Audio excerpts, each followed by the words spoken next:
Hi అండి, ఈనాడు దిల్సే with మీ అంజలిలో నా special guest ఎవరు అని అంటే రమారావి గారు. ఏమండి కరెక్టే చెప్పానా?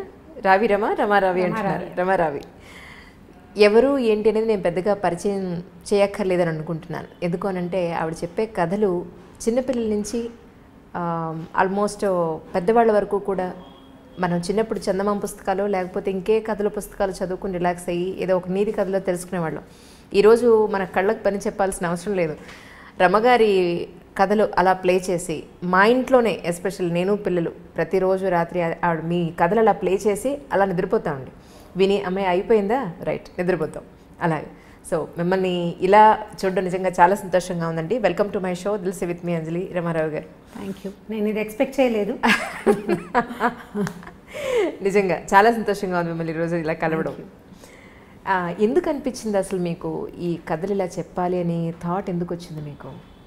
యాక్చువల్గా ఇది నా థాట్ కాదు. అవునా?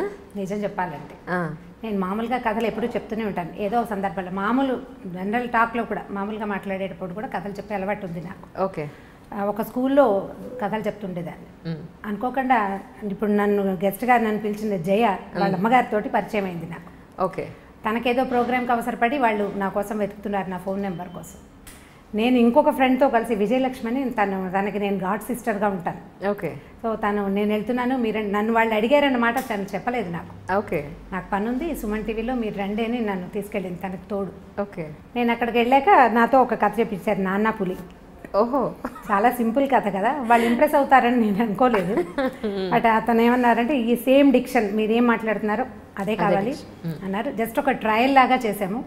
అది ఇంత బాగా వర్కౌట్ అవుతుందని నేను అనుకోలేదు. ఓకే. అంటే all credit goes to Jaya and Vijayalakshmi. Okay. ఇందులో నా ప్రయత్నం అంటే నేను ప్రత్యేకంగా దీనికోసం ట్రై చేసింది అయితే సీరియస్లీ ఏం లేదు. అంటే మీది ఎలా ఉంటుందంటే అండి, చాలా న్యాచురల్గా మన ఇంట్లో వాళ్ళు మన కోసం కథ చెప్పినట్టుగా ఉంటుంది తప్ప ఒక ఛానల్ కోసం లేదా ఒక టీవీలో వర్క్ చేసే ఆ హంగులు ఆర్భాటాలు హంగామాలు ఏమీ లేకుండా మన ఇంట్లో పర్సన్ నాకే చెప్తున్నారు కదా, మన ఇంట్లో చుట్టాలు లేదా మన రిలేటివ్స్ నా మనిషి నాకు చెప్తున్నారు అన్నట్టుగా ఉంటుంది మీరు కథ చెప్తే. మేమందరం అలాగే ఫీల్ అవుతాం నిజంగా. ఇది ఒక కొత్త ఎరా అండి మీరు మొదలుపెట్టింది. అంటే నేను అట్లా అనుకోవట్లేదు అంజలి. నిజం చెప్పాలంటే నేను మామూలుగా కూడా ఇలాగే మాట్లాడతాను. నాకు స్క్రీన్ ప్రెజెన్స్ మీద పెద్దగా అవగాహన లేదు, పెద్ద కెమెరా ఫ్రెండ్లీ కూడా కాను. నేను ఎలా ఉన్నానో ఇంకా అలాగే నన్ను వాళ్ళు తీసేసుకున్నారు, నేను చెప్పేశాను అంతే. దానికోసం ట్రై చేసామనుకోండి, నేను కొంచెం ఏదైనా యాక్ట్ చేసి ఉండేదాన్నేమో. నా ప్రయత్నం ఏం లేదు కదా, అనుకోకుండా జరిగింది. ఇది జరిగింది ఇలా కంటిన్యూ అయిపోయింది అనమాట. నేను ఎప్పుడూ అలాగే ఉంటాను, బయట లోపల కూడా ఏం తేడా లేదు. అవును. దాన్ని జనాలు అంత ప్రజలు యాక్సెప్ట్ చేయటమే నా అదృష్టం. నిజంగా అవును నిజంగా. అయితే ఈ తరం పిల్లలు చాలా అదృష్టవంతులు అనిపిస్తుంది నాకు. ఎందుకంటే మా అప్పుడు చందమామ పుస్తకాలు వచ్చి చదువుకుని ప్రతిదీ తెలుసుకునేవాళ్ళం.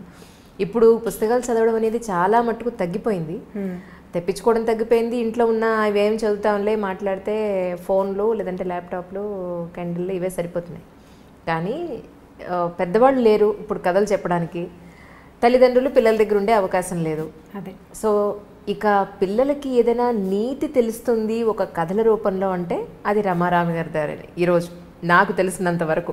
ఎందుకంటే నేను చాలామందికి చెప్పాను, మా అన్నయ్య పిల్లలకి, మా పెద్దమ్మ గారి పిల్లలు వాళ్ళందరికీ, రమారావి అని కొట్టండి, అందులో మంచి కథలు దొరుకుతాయి. మీరు ఉన్నా లేకపోయినా వాళ్ళు ఏదో టైం వేస్ట్ చేసేస్తున్నారు ఫోన్లో లేదా ఇంకేదో చేస్తున్నారు బదులు అట్లీస్ట్ ఇది వింటే కనీసం ఎంతో కొంత మంచి తెలుసుకుంటారు ఆ కథల ద్వారా అని చెప్పి. సో మీరు దొరకడం నేటి జనరేషన్ పిల్లలకు అదృష్టంగా నేను డెఫినెట్గా భావిస్తున్నాను. రమా గారు అంటే పిల్లల కంటే తల్లులు ఎక్కువ వింటున్నారని అనిపిస్తుంది నాకు. నాతో కలిపి. అదే. అవును అవును. అంటే ఇప్పుడు జయ కూడా సీరియస్లీ తనకే ఒక కథ కావాలన్నమాట. అవును. అంటే ఇది నేనేమనుకుంటానంటే పిల్లలు వీటిని డైరెక్ట్గా చూస్తారని నేను భావించట్లేదు మొదటి రోజు నుంచి.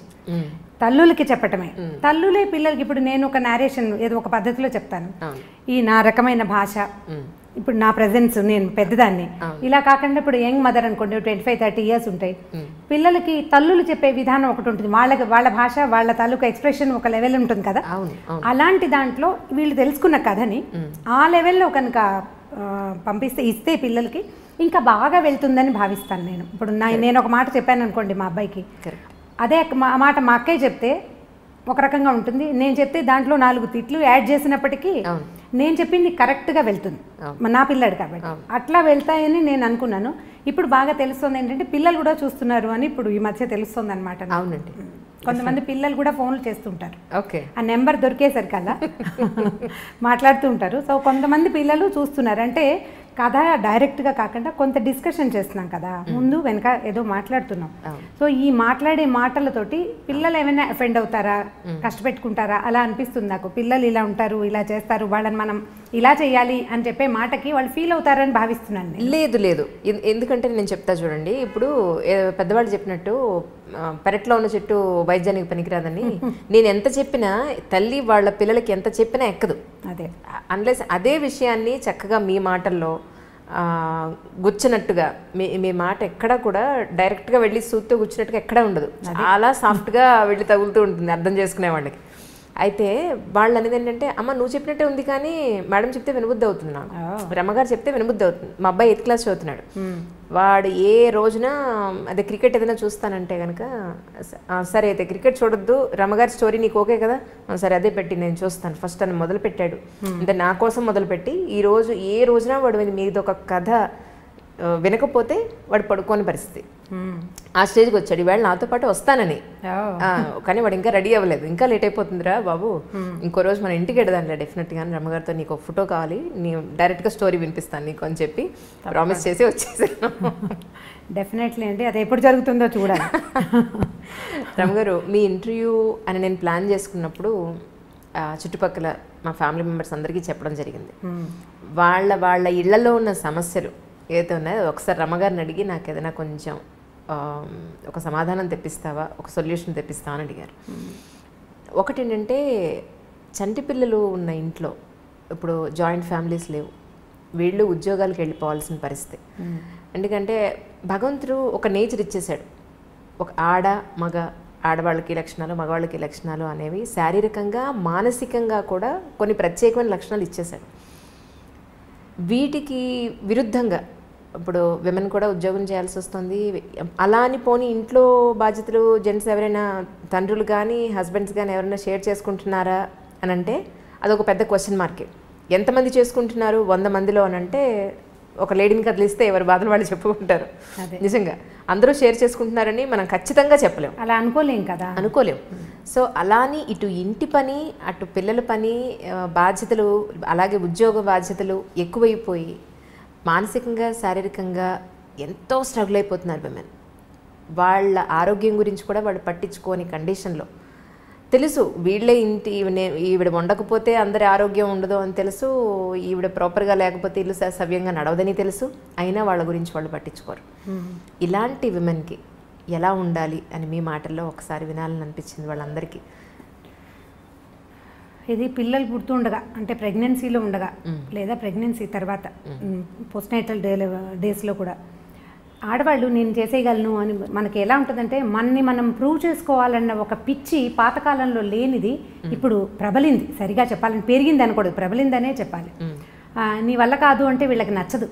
ఇవాళ రేపు ఈ జనరేషన్ ఆడపిల్లలకి నీ వల్ల కాదన్న మాట నచ్చక నా వల్ల అవుతుందని అన్ని పులుముకుంటారు. సరిగా చెప్పాలంటే అంటే సీరియస్లీ చెప్పదలుచుకుంటే కనుక. అవును, ఈ పులుముకున్నది ఏమవుతుందంటే పాత సామెత ఒకటి ఉంది, ఎత్తుకున్న బిడ్డ మొత్తుకున్న దిగదని. ఒకసారి ఎత్తుకోమనక మనం అలవాటు చేసామా, నాకు చెయ్యి నొప్పి పెడుతోందంటే పిల్లాడికి అక్కర్లా నీ చెయ్యి నొప్పొద్దు నీ మెడ నొప్పొద్దు, వాడికి ఎత్తు కావాలంతే.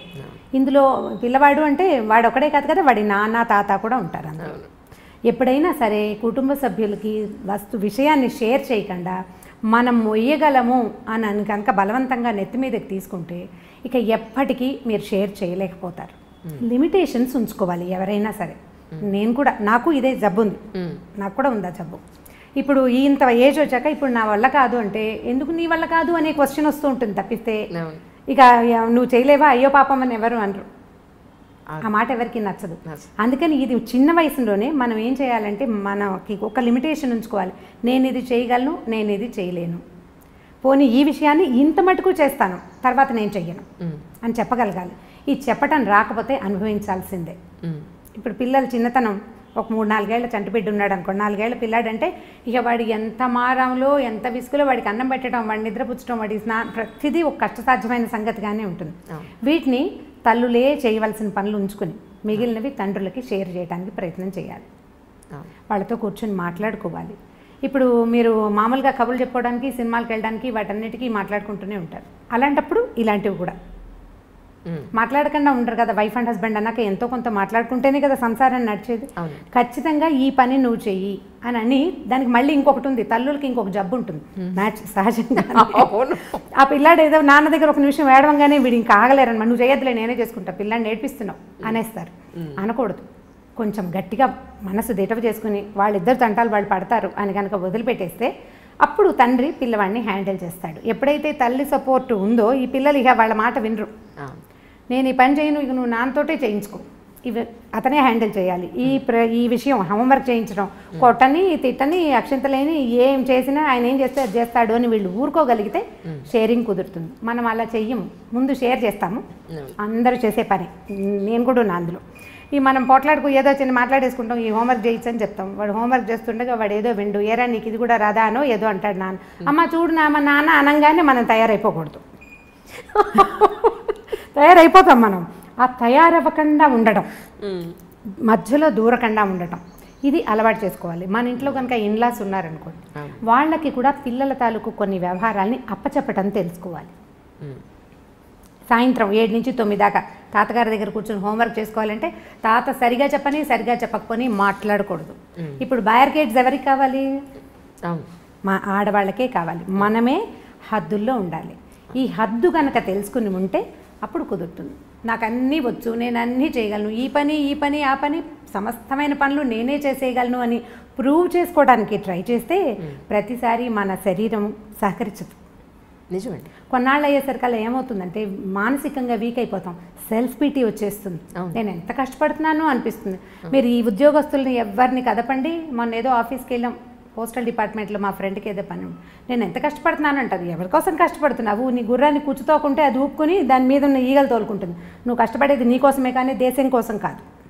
నువ్వు, నీ ఇల్లు, నీ పిల్లలు, మహా అయితే నీ కజిన్స్, నువ్వు ఎవరికైనా హెల్ప్ చేస్తుంటే అంతేనా? దేశానికి ఏమైనా ఉపయోగమా?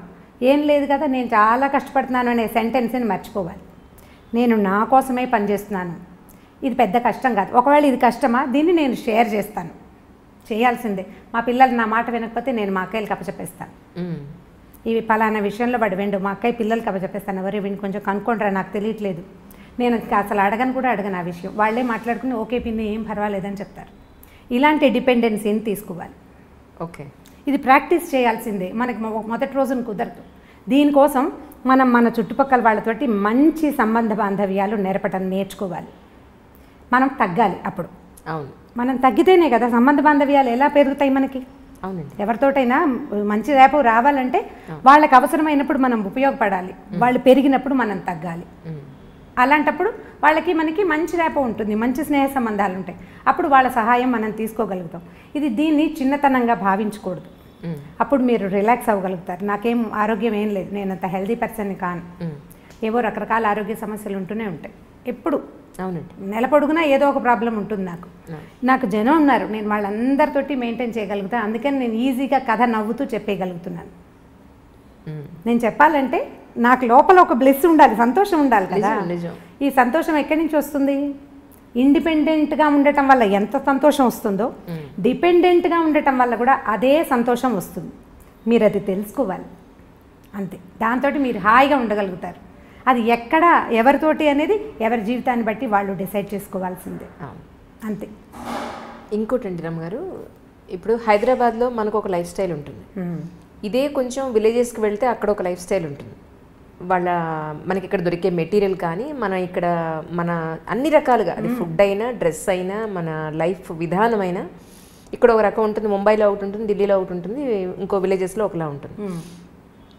మన ఈ మధ్య మా ఇంట్లో జరిగిందే చెప్తున్నా. అందుకే మా కజిన్స్ వాళ్ళ పిల్లలందరూ వచ్చారు.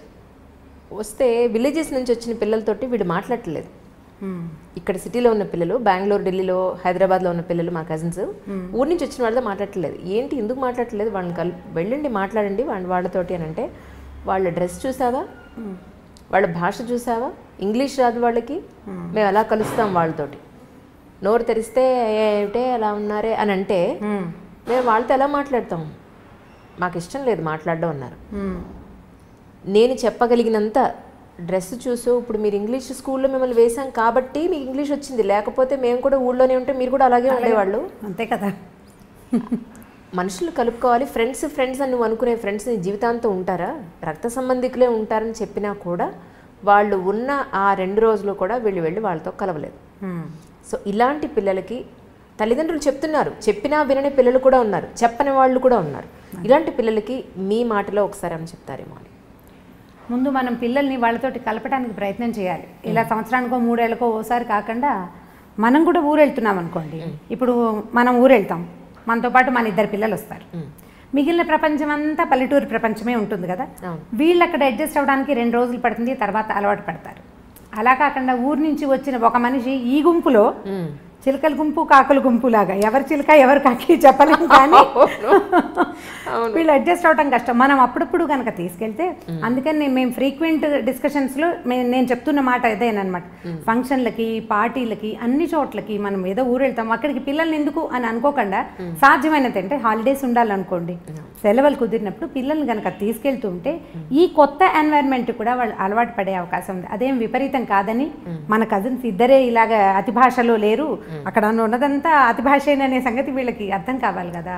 తర్వాత రెండోది నేను అనుకుంటాను, ఇళ్లలో ఇంగ్లీష్ మాట్లాడకూడదండి. చాలా మంది ఇంట్లో ఏమిటో ఒక 4-5 ఏళ్ల పిల్లాడితోటి మన ఎదురుకుండా వాళ్ళు ఇంగ్లీష్లోనే మాట్లాడతారు. వాడికి తెలుగు ఎప్పుడు వస్తుంది? ఇంకా ఎప్పుడు తెలుగు నేర్చుకుంటారు? ఇంగ్లీష్ మాట్లాడకూడదని అనిపిస్తుంది. స్కూల్లో ఎలా ఉన్నా సరే మనం ఇంట్లో పెద్దవాళ్ళు వాడిని ఇంగ్లీష్లో క్వశ్చన్ చేయటం, కొన్ని స్కూళ్ళల్లో ఏమిటో మీరు ఇంట్లో ఇంగ్లీష్లో మాట్లాడండి అని చెప్తుంటారు. మా వాడి స్కూల్లో చెప్పాను నేను, అలా అయితే కనుక నేను స్కూలే మానిపించేస్తాను. నాకు ఇంగ్లీష్ రాదు, ఏదో 2 ముక్కలు తెలుసు అంతే, నాకేం రాదు. ఒకవేళ వచ్చినా నేను మాట్లాడను. మా దగ్గర ఇంగ్లీష్ వచ్చిన వాళ్ళు బోల్డ్ మంది ఉన్నారు, వాళ్ళు ఎవరు ఇంగ్లీష్లో మాట్లాడరు. ఇంకా తెలుగు ఎప్పుడు నేర్చుకుంటారు? వచ్చే తర్వాత తరాలకి తెలుగే ఉండదు. ఇప్పుడు మనం మూలాలు తెలుసుకోండి అని ఒక స్లోగన్ పట్టుకున్నాం, నిన్న మొన్నటి నుంచి ఈ మధ్య స్టార్ట్ అయింది కదా. నీకు మూలం ఏది? పల్లెటూరు కాదు, ముందు నీ భాష. ముందు నీ భాష, దానికి ఒత్తులు శశసహాలకి తేడా, అవే మనం తెలియజేయటం లేదు. ముందు మీరు ఇంగ్లీష్లో మాట్లాడకుండా పిల్లలతో తెలుగులో మాట్లాడి, ఇంట్లో ఇంగ్లీష్ మాట్లాడితే తెలుగు మాట్లాడు, ఈ 4 ముక్కలు నేర్చుకో, మేము ఉండగా అయినా అని పిల్లల్ని బెదిరించి, తర్వాత వీళ్ళని ప్రతి ఫంక్షన్కి, పార్టీకి తీసుకుని వెళ్ళి కనుక అలవాటు చేస్తే అప్పుడు కొంచెం కాస్త బెటర్గా అవుతారని అనిపిస్తుంది. మా వాళ్ళు ఏమి పల్లెటూరుకి దానికి తేడా ఫీల్ అవ్వరు. సంవత్సరానికి 2 రోజుల నుంచి 15 రోజుల దాకా ఎప్పటికప్పుడు ఊళ్ళో పడి దొరలేస్తారు. అక్కడ ఫ్యాన్లు ఉండవు, ఎప్పుడు కరెంట్ ఉండదు, ఏసీ ఉండదు, ఫోన్లకి సిగ్నల్స్ రావు. ఏదో తాడి చెట్ల దగ్గర, తుమ్మ చెట్ల దగ్గర తిరిగి, గొడ్ల వెనకాల తిరిగి ఎలాగోలాగా ఉంటారు అంతే. చిట్టుకూడూరు వెళ్తే అసలు ఏమీ ఉండదు మా ఊళ్ళో. అగ్గిపెట్ట కూడా ఇది వరకు దొరికేది కాదు, ఇప్పుడేదో అగ్గిపెట్టెలు అవి దొరుకుతున్నాయి, కానీ మేము బాగానే ఉన్నాం. మరి వాళ్ళు పిల్లలు గొడవ పెట్టేవారు కదండి, మేము రావు అక్కడికి ఉండవని. అవి ఏమిటి అక్కడి నుంచి రావడానికి దుఃఖించేవాళ్ళు మా వాళ్ళు. ఇప్పుడు నేను వెళ్ళకపోయినా నా పిల్లలు వెళ్ళిపోతారు వాళ్ళ దారిని వాళ్ళు. ఎప్పుడు అవకాశం దొరుకుతుందా వెళ్ళి చిట్టుకూడూరులో పడిపోదామా అని ఉంటుంది వాళ్ళకి. నేను మా పిల్లలు కాదు, మా అక్కయ్యల మనవలు కూడా చిట్టుకూడూరు వెళ్ళిపోవాలి.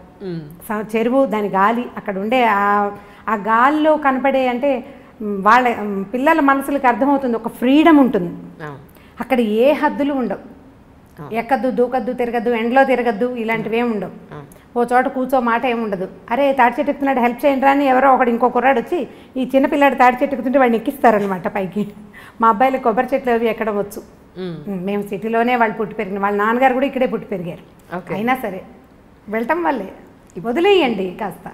ఇప్పుడు మనకి చుట్టాలు లేరనుకుందాం, పల్లెటూళ్ళు తీసుకెళ్ళండి, ఎక్కడైనా స్టే చేసేందుకు అవకాశం తీసుకుని. మీరు అలా గనక వెళ్తే మూలాలు తెలుసుకోవటం కాదు, వాళ్ళని వాళ్ళు తెలుసుకుంటారు. మనం ఇవాళ దీంతోటే పుట్టలేదు, ఇంతకుముందు ఇంకోటి కూడా మన జీవితాల్లో ఉండేది అనే సంగతి వాళ్ళకి అర్థమవుతుంది. ఇదే ప్రత్యేకమైన విషయం కాదు, మీరు అడిగారు కాబట్టి నేను ఆన్సర్ చెప్పాను, కానీ సహజంగా జరిగిపోతున్నాయి ఇవి. ప్రత్యేకంగా ఏం చేయట్లేదు, మూలాలు తెలుసుకోవడం కోసం వెళ్తున్నాం మేము, మా ఊరు మేము వెళ్తున్నాం అంతే. అలాగే ఇంకొకటి రమ్మగారు,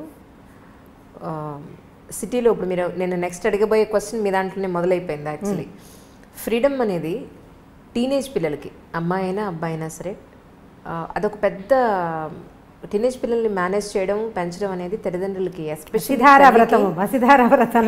అసలు తలకు మించిన భారం అయిపోయింది ఈరోజు.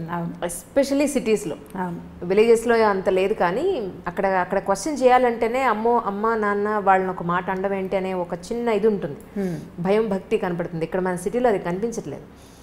వాళ్ళది ఏంటంటే ఫ్రీడమ్ అనే దానికి విచ్చలవిడితనానికి డిఫరెన్స్ తెలియట్లేదండి. మా అమ్మ పార్టీలకి, బర్త్డే పార్టీలకి పంపదు. మా అమ్మ లేదా బయట ఫ్రెండ్స్ ఈరోజు పార్టీ, వీకెండ్ పార్టీ చిల్ అవుదామంటే మా అమ్మ పంపదు. లేదా మా అమ్మ హెయిర్ కలర్ వేసుకుంటానంటే వద్దంటుంది. మా అమ్మ నాకు మినిమం ఫ్రీడమ్ ఇవ్వదు. ఒక ఫోన్ వచ్చి నేను లోపలికి డోర్ వేసుకుని మాట్లాడతానంటే మా అమ్మ ఒప్పుకోదు. ఫోన్ వస్తే లోపలికి వెళ్ళి ఎందుకు మాట్లాడాలి, బయట ఎందుకు మాట్లాడకూడదు, మేము అందరూ ఉన్నాం కదా ఇక్కడ ఎందుకు మాట్లాడకూడదు అంటుంది. మా అమ్మ నాకు ఇవ్వాల్సిన మినిమం ఫ్రీడమ్ కానీ లేదు ప్రైవసీ కానీ ఇవ్వట్లేదు. అసలు ప్రైవసీకి ఒక వాళ్ళకి ఇవ్వాల్సిన స్వేచ్ఛకి విచ్చలవిడితనానికి మీ మాటల్లో ఒకసారి అంటే దీనికి ఇప్పుడు మనం మూలఛేదం చేసుకోవాల్సిందే ఈ ప్రశ్నకి సమాధానం చెప్పాలంటే. ఇప్పుడు పార్టీలకు వెళ్ళి చిల్ చేయటము, హెయిర్ కలర్ వేసుకోవటము పిల్లలకి ఎలా తెలుస్తున్నాయి? తమ తోటి వాళ్ళు చేయటం వల్ల ఒకటి, లేదా సోషల్ మీడియా వల్ల. ఇప్పుడు వీళ్ళు ఏదో నెట్లో యూట్యూబ్లో చూడడానికి చూస్తారు, రకరకాల హిందీవి షార్ట్ ఫిల్మ్స్ వీడియోస్ చూస్తుంటారు. అందులో చూసిన దాన్ని కాపీ చేయాలనుకుంటారు అంజలి ప్రధానంగా. ఇప్పుడు మనం యూట్యూబ్లోనే ఇవన్నీ రకరకాల ప్రోగ్రాములు చేస్తున్నాం. ఇప్పుడు దీంతో పాటు మనం ఏదో సంస్కారాలు వీటిని గురించి తెలియజేయాలని మనం అనుకుంటున్నట్టే ఫ్రీడమ్ని తెలియజేసేస్తున్నారు నానా రకాలుగా. ఇంగ్లీష్ వీడియోస్ కానీ హిందీ వీడియోస్ కానీ మీరు చూడండి, ఒక అమ్మాయి అబ్బాయి చాలా ఫ్రెండ్లీగా ఉండటం, వాళ్ళిద్దరూ బెస్ట్ ఫ్రెండ్స్గా ఉండటం కోకొల్లలుగా కనపడతాయి. ఆడపిల్లలు ఇష్టారాజ్యంగా హెయిర్ కట్లు, చిన్నవి పొన్నవి బట్టలు వేసుకోవటమే మనం చూస్తాం. ఇప్పుడు మనం చూసిన పిల్ల న్యాచురల్లీ అది కాపీ చేయాలని అనుకుంటుంది. అది జరిగేదే కదా. అక్కడి నుంచి ఓ 10 మంది పిల్లలు చూసారనుకోండి, ఓ 2 పిల్లల తల్లులు కొంచెం ఫ్రీగా ఆలోచించేవాళ్ళు, పిల్లలు ఇష్టారాజ్యంగా పోనీ ఇవాళ రేపు ఫ్యాషన్ అని భావించేవాళ్ళు ఓ 2 చేయనిస్తారు. మిగిలిన 8 మందికి వాళ్ళ మీద ఫ్యాన్సీగా ఉంటుంది. వాళ్ళ ఒక 5-6 కష్టపడి ఎలాగో ఇరికి అందులో జ్వరపడతారనుకోండి, ఓ 2 ఉండిపోతాయి డక్లింగ్స్ వెనకాల. వీటికి ఏమనిపిస్తుంది, ఈ బాతులన్నీ ముందుకు పోతున్నాయి, నన్ను పోనివ్వటం లేదని పేరెంట్స్ మీద ఒక కచ్చా అయిష్టము ఏర్పడతాయి. ఇప్పుడు ముందు పోతున్న ఈ 8 బాతుల్ని మనం ఏ రకంగా కంట్రోల్ చేయగలుగుతాం? మనం ఎక్కడ కట్ చేయాలి? దాన్ని ఎక్కడ కట్ చేయాలి? ముందు మనం మూలఛేదం చేసుకోవాల్సి వస్తుంది. దీనికి ఇక వేరే మార్గం ఏదీ లేదు. పల్లెటూళ్ళల్లో కూడా ఇందుకు భిన్నంగా లేరు. మీరంటే ఊళ్ళల్లో బాగుందనుకుంటున్నారేమో, నేను ఫ్రీక్వెంట్ పల్లెటూళ్ళు వెళ్తూనే ఉన్నాను కదా, నాకు బాగానే తెలుసు. అక్కడ కూడా ఎప్పుడు ఫోన్లలో ఉండే పిల్లలు, ఎంతసేపు చాటింగ్ చేసే పిల్లలు. మొన్న నేనేదో సినిమాకి వెళ్ళాను, సంవత్సరానికి ఒకసారి వెళ్తాం. సినిమాలో కూడా అమ్మాయి ఫోన్ చేసి నొక్కుతుంది స్టేటస్. నువ్వు సినిమా థియేటర్లో ఉన్న సంగతి ఎవరికైనా ఎందుకు తెలియచేయాలి? అసలు ఎందుకు? అసలు ఏమిటి అదే పిచ్చి అయిపోయింది కదండి నిజంగానే. ఆ సినిమా ఎన్నిసార్లు అమ్మాయి ఫోన్ మోగుతుందో, పిల్ల నా పక్కన కూర్చున్న పిల్ల నొక్కుతూనే ఉంది. ఇక ఆ చీకట్లో దాని ప్రతిభా విశేషాలు ఏమిటో. అర్జునుడు ఎందుకు పనికిరాడండి వాళ్ళ ముందు? ఎలా టకటకటకటక అసలు ఎంత వేళ్ళకి ఎంత స్పీడో, నా కళ్ళు దాని వేళ్ళని పట్టుకోలేకపోయినాయి. నేను ఓల్డ్ అయ్యాను, అది మరీ యంగ్గా ఉందో. అమిత స్పీడ్, చకచకచక మెసేజ్ చేయడం, వెంటనే సమాధానం రావటం. సినిమాలో ఉన్నంతసేపు ఆ అమ్మాయి ఏదో ఒక మెసేజ్ పెడుతూనే ఉంది. పక్కన అమ్మాయి ఏం చేస్తున్నావు అని అడిగితే స్టేటస్ పెడుతున్నా. థియేటర్లో ఉన్నానని స్టేటస్ పెట్టాలా? నువ్వు సినిమా చూస్తావు, బజార్ వెళ్తావు, దానికి తోడు మనకి ఇప్పుడు గూగుల్ మ్యాప్ ఒకటి ఉంది. అంటే ఇది ఇట్స్ కరెక్టో కాదో నాకు తెలియదు, కానీ నేను ఎక్కడికి వెళ్ళినా అది నన్ను ప్రశ్నిస్తుంది, నువ్వు ఫలానా పాన్ షాప్ దగ్గర నుంచి అది నీకు నచ్చిందా అని. ఎగ్జాక్ట్లీ వాళ్ళకి దొరికిపోతున్నావు. అంటే ఒక కన్ను ఎప్పుడు మనల్ని చూస్తూ ఉంటుంది. మనం ప్రపంచాన్ని చూస్తూనే ఉన్నాం. ఇంత ప్రపంచంలో ఉన్న ఇన్ని రకాలు చూస్తున్నప్పుడు పిల్లలు దాన్ని కాపీ చేయాలనుకోవటం చాలా సహజం. ఎందుకంటే పిల్లలు కాపీ చేయటమే వాళ్ళ నేచర్. మనిషే కాపీ జీవి సరిగా చెప్పాలంటే. మనమే నేర్చుకుంటాం కదా, పిల్లలు ఇంకా ఎక్కువ నేర్చుకుంటారు. వాళ్ళు చూసేది ఏం చూస్తారో దాన్ని బట్టే వాళ్ళు అడుగుతుంటారు. ఫ్రీడమ్ ఇవ్వటము ఇవ్వకపోవటం అనేది దట్ పేరెంట్స్ తాలూకు ఉద్దేశాలు. కానీ మీరు మంచి స్కూల్లో చేరుస్తాము, ఇప్పుడు పెద్ద సర్కిల్ వెళ్ళే స్కూల్ అనుకుందాం, మన శక్తికి మించి కూడా ఒక్కొక్కసారి. ఇప్పుడు మిగిలిన వాళ్ళంతా ఒక వేషం వేస్తున్నప్పుడు మన బాతు పిల్లని ఆ వేషం వేయనివ్వకూడదంటే ఎలా కుదురుతుంది? నీకు స్కూల్ కావాలి, వేషం వద్దు అంటే సాగదు. మన లెవెల్ ఆఫ్ దీంట్లో ఉన్నప్పుడు మనకేమనిపిస్తుంది, అబ్బాయి ఇలా మరీ మిడిల్ క్లాస్ లెవెల్లో ఉన్నారు, హై క్లాస్ దాంట్లో చేరిస్తే పిల్లలకి ఎక్స్పోజర్ అదొక పెద్ద పదం. అవును. ఇప్పుడు ఈ ఎక్స్పోజర్ అనేది మంచి చెడు రెండు ఉంటాయి. మనం ఒకదానికి ఒప్పుకుని రెండో దానికి అబ్బాయి నో అనడానికి అసలు కుదరదు. అదే కదా, అది కుదరదు. ఇక అసలు నువ్వు చేయకూడదు. మీరు ఎక్కడ మార్చాలి దీన్ని? నేను అందుకే మూలఛేదం చేయటం ఇది అని చెప్తున్నాను. మీరు ఎక్కడి నుంచి మారాలి? ముందు మారాల్సింది ఎవరు కదా. మరి అలా కాదు. మరి ఇప్పుడు బాగా చదివించాలనే ఉద్దేశంతో ఒక మంచి స్కూల్లో వేద్దాం, మనకి ఇన్కమ్ లేకపోయినా సరే ఏదో కష్టపడి చేద్దామని జాయిన్ చేస్తుంటే చదువు కాకుండా మిగిలిన విషయాలు నేర్చుకుంటున్నారు తప్ప చదువు నేర్చుకుని రావట్లేదు. చదువు నేర్చుకుంటారు. ఇప్పుడు ఇది ఎలా ఉందంటే వర్షం పడాలి, నేను అనుకున్న చోటే నేను ఎక్కడ తవ్వాను అక్కడే పడాలంటే ఎలా కుదురుతుందండి? మన దగ్గర తప్పు లేదు, మనం చేస్తున్నదే పొరపాటు కాదా? అవునా కాదా? అంతేనంటారా? ఖచ్చితంగా. ఇప్పుడు మీరు సూటిగా అడిగారు, సూటైన సమాధానం కావాలంటే మీకు ఇది సూటైన సమాధానం. మీకు వర్షం, మీరు వాన ప్రార్థించి ఒక చిన్న మబ్బుని, ఒక తునకని నేను ఇక్కడ తవ్వాను, నేను ఇక్కడ పదును చేసి పెట్టుకున్నాను, ఇక్కడే వాన కురునైనా అని మనం అడగగలమా? పోనీ అలా అడిగినా కూడా అక్కడెక్కడో పైన పడే మేఘానికి ఎలా కంట్రోల్ ఉంటుంది? చుట్టుపక్కల అన్ని చోట్ల పడుతుంది. అది అన్ని చోట్లకి పడవలసిందే. మీరు కంట్రోల్ చేయాల్సింది ఎక్కడంటే ముందు మనకి అత్యాశలు ఉన్నాయి చూడండి, వాటి దగ్గర కంట్రోల్ చేయాలి. ఏమన్నా హై ఎక్స్పెక్టేషన్స్, గ్రేట్ ఎక్స్పెక్టేషన్స్ని కొద్దిగా మినిమైజ్ చేయాలి, తగ్గించుకోవద్దు. కొంచెం మినిమైజ్ చేస్తే అప్పుడు ఇవి కూడా మినిమైజ్ అవుతాయి. ఇవి మినిమైజ్ అవుతాయి. ఇప్పుడు మన పిల్ల కాపీ చేయడానికి స్కూల్లో ఒక్క పిల్ల, మన ఒక పిల్ల ఉంది, ఇది కాపీ చేయడానికి స్కూల్లో ఒక్క పిల్ల ఉంది అనుకోండి, ఒక పిల్లని పెద్దగా కాపీ చేయరు, ఊరికే సరదాగా ఉంటుంది, ఉత్సాహంగా ఉంటుంది, అలా చేయాలని. మనం వద్దంటే మానుకుంటారు. ఆ 10 మంది పిల్లల్లో 7 అలాంటి వాళ్ళే అయితే ఈ 3 బాతు పిల్లల్ని మనం కంట్రోల్ చేయలేకపోతాం. మరి 10 ఉన్న చోట జాగ్రత్తగా సెలెక్ట్ చేసుకోవాలి. మీరు సెలెక్ట్ చేసుకునే స్కూల్స్, మనం పిల్లల్ని పంపించే సోషల్ ఎన్వైర్న్మెంట్ ఎలా ఉంది, మన వాళ్ళు ఏం చూస్తున్నారు, దానిని బట్టే పిల్లల ఆలోచన విధానం ఉంటుంది. అంతే. ఈ స్వేచ్ఛ విషయంలో ఏం చెప్తారు మీరు? ఏది స్వేచ్ఛ, ఏది విచ్చలవిడతనం అని అంటే అది ఎలా తెలుస్తుంది? ఇప్పుడు మరి పిల్లలు ప్రైవసీ కావాలంటున్నారు కదా, మాకంటూ ప్రైవసీ కావాలి. ఒక 13 ఏళ్ళు 14 ఏళ్ళు వచ్చేసాయంటే మేము టీనేజర్స్మి, లేదు 18 ఏళ్ళు వచ్చేసాయంటే మేము మేజర్ అయిపోయాం, మాకు ప్రైవసీ కావాలి అంటున్నారు. అప్పుడు పిల్లలతోటి మాట్లాడుకుంటూ ఉండాలి. పిల్లలకి అవసరాలు ఉంటాయి. ఇప్పుడు ఎప్పటిదాకా ఉంటాయి? కనీసం బాగా సంపాదన పరులు అయ్యేదాకా కొన్ని అవసరాలు, సంపాదన పరులు అయ్యాక కూడా మోరల్గా అవసరాలు ఉంటాయి. ఇప్పుడు మనం లవ్ మ్యారేజెస్ తీసుకుందాం ఈ విషయంలో. నేను నా ఇష్టము, నాకు నచ్చింది, నా జీవితము, ఇది నా జీవితము, నా జీవితం అనే డైలాగ్ మనం బాగా తరచుగా వింటాం. ఈ నీ జీవితం ఎవరో పెళ్లి చేసుకున్న తర్వాత ఏదైనా సమస్య రాగానే వెంటనే అమ్మా నాన్న గుర్తొస్తారు. ఈ అమ్మా నాన్న గుర్తురానితనం ఉంటే అప్పుడు అది నీ జీవితం అవుతుంది. ఏదైనా సమస్య రాగానే వెంటనే అమ్మా నాన్నలు ఎంటర్ అవుతారు, లేదా వీళ్ళే వెనక్కి వచ్చి పరిగెత్తుకుంటూ వచ్చేస్తారు కదా. వీళ్ళు పరిగెత్తుకొస్తారు, మా అమ్మా నాన్న కూడా అయ్యో పిల్ల సమస్యల్లో ఉందని దగ్గరికి తీసేస్తారు. ఇప్పుడు ఇది మనం చిన్నప్పటి నుంచి అలవాటు చేయాలని నేను అనుకుంటానండి. వాడు ఏదో పడ్డాడు, మా పిల్లాడు కింద పడంగానే వాడిని ఎత్తుకొచ్చేసి వాడిని కదలనీయకుండా నోట్లో అన్నం పెట్టేసి కాళ్ళు కట్టేసి వాడు బాత్రూమ్కి వెళ్తానంటే ఎత్తుకు తీసుకెళ్ళకుండా కుంటితే కుంటాడని వదిలిపెట్టేసి ప్లేట్లో అన్నం కలిపి చేతిలో పెట్టింది దారి నువ్వు తిను అని కనుక వదిలిపెడుతుంటే పడిన తర్వాత వాడు ఇప్పుడు తను ఆడుకుని పడ్డాడు, వాడు ఇండిపెండెంట్గా అవటానికి అవకాశం ఉంటుంది. రేపొద్దున ఏదైనా సమస్య వస్తే నేను మళ్ళీ అమ్మా నాన్న దగ్గరికి వస్తే వీళ్ళు చచ్చినట్టు చేస్తారనే నమ్మకాన్ని పిల్లలకి ఇవ్వకూడదు. స్వేచ్ఛ కావాలంటే నువ్వు తీసుకో, ఏ ప్రాబ్లం వచ్చినా నువ్వు నన్ను పిలవకూడదు, నీ అంతటి నువ్వు చేసుకోగలవా? ఓకే, నేను నెలకి ఇంత సంపాదించి చూపించు నువ్వు నాకు, ఏది ఈ పని చేసి డబ్బులు తీసుకో నువ్వు. మొన్న ఒక వీడియో చేసాం ఈ మధ్య, పిల్లలకి పని చేయించి వాళ్ళకి డబ్బులు ఇవ్వండి అంటే చాలా నెగిటివ్, అంటే జనరల్గా నేను అన్ని నెగిటివ్ కామెంట్స్ ఎప్పుడూ చూడలేదు. ఈసారి అప్పుడు పాడైపోరాండి, డబ్బులు చూపిస్తే పిల్లలు పాడైపోరాండి అని చాలా మంది అడిగారు. డబ్బులు చూపిస్తే పిల్లలు పాడైపోతారా? మీరు చూపించే అతి ప్రేమ వల్ల కదా పిల్లలు పాడైపోయేది.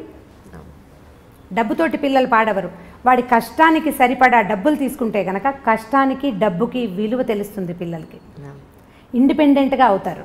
మనం ఏం చేస్తున్నాము, వాళ్ళకేమో ఈ రకరకాలు చూపించేసరికల్లా వాడు స్వేచ్ఛ కావాలని కోరుకుంటాడు, కానీ అవసరం వచ్చినప్పుడల్లా అమ్మా నాన్న మీద డిపెండ్ అవ్వచ్చు అనే ప్రాక్టీస్ని మనం చిన్నప్పటి నుంచి అలవాటు చేస్తున్నాం.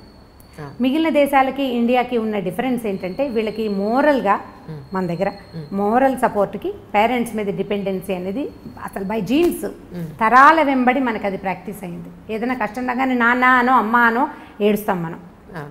మిగిలిన దేశాల్లో కొంచెం తక్కువ ఉంది అది. వాళ్ళు ఫ్రెండ్స్ మీదో లేకపోతే వాళ్ళ మీద వాళ్ళేనో డిపెండ్ అవుతారు. గివ్ మీ సమ్ రూమ్ అంటుంటారు, చాలా సినిమాల్లో కనపడుతుంది. వాడికి స్పేస్ కావాలన్నమాట, వాడిని వదిలిపెట్టేయాలి వాడి కష్టానికి. మన దగ్గర కష్టానికి ఏముండదు, ఏదైనా కష్టం రాగానే వీళ్ళకి మనుషులే కావాల్సి వస్తారు. మనం ఆ ప్రాక్టీస్ ఇస్తున్నాం.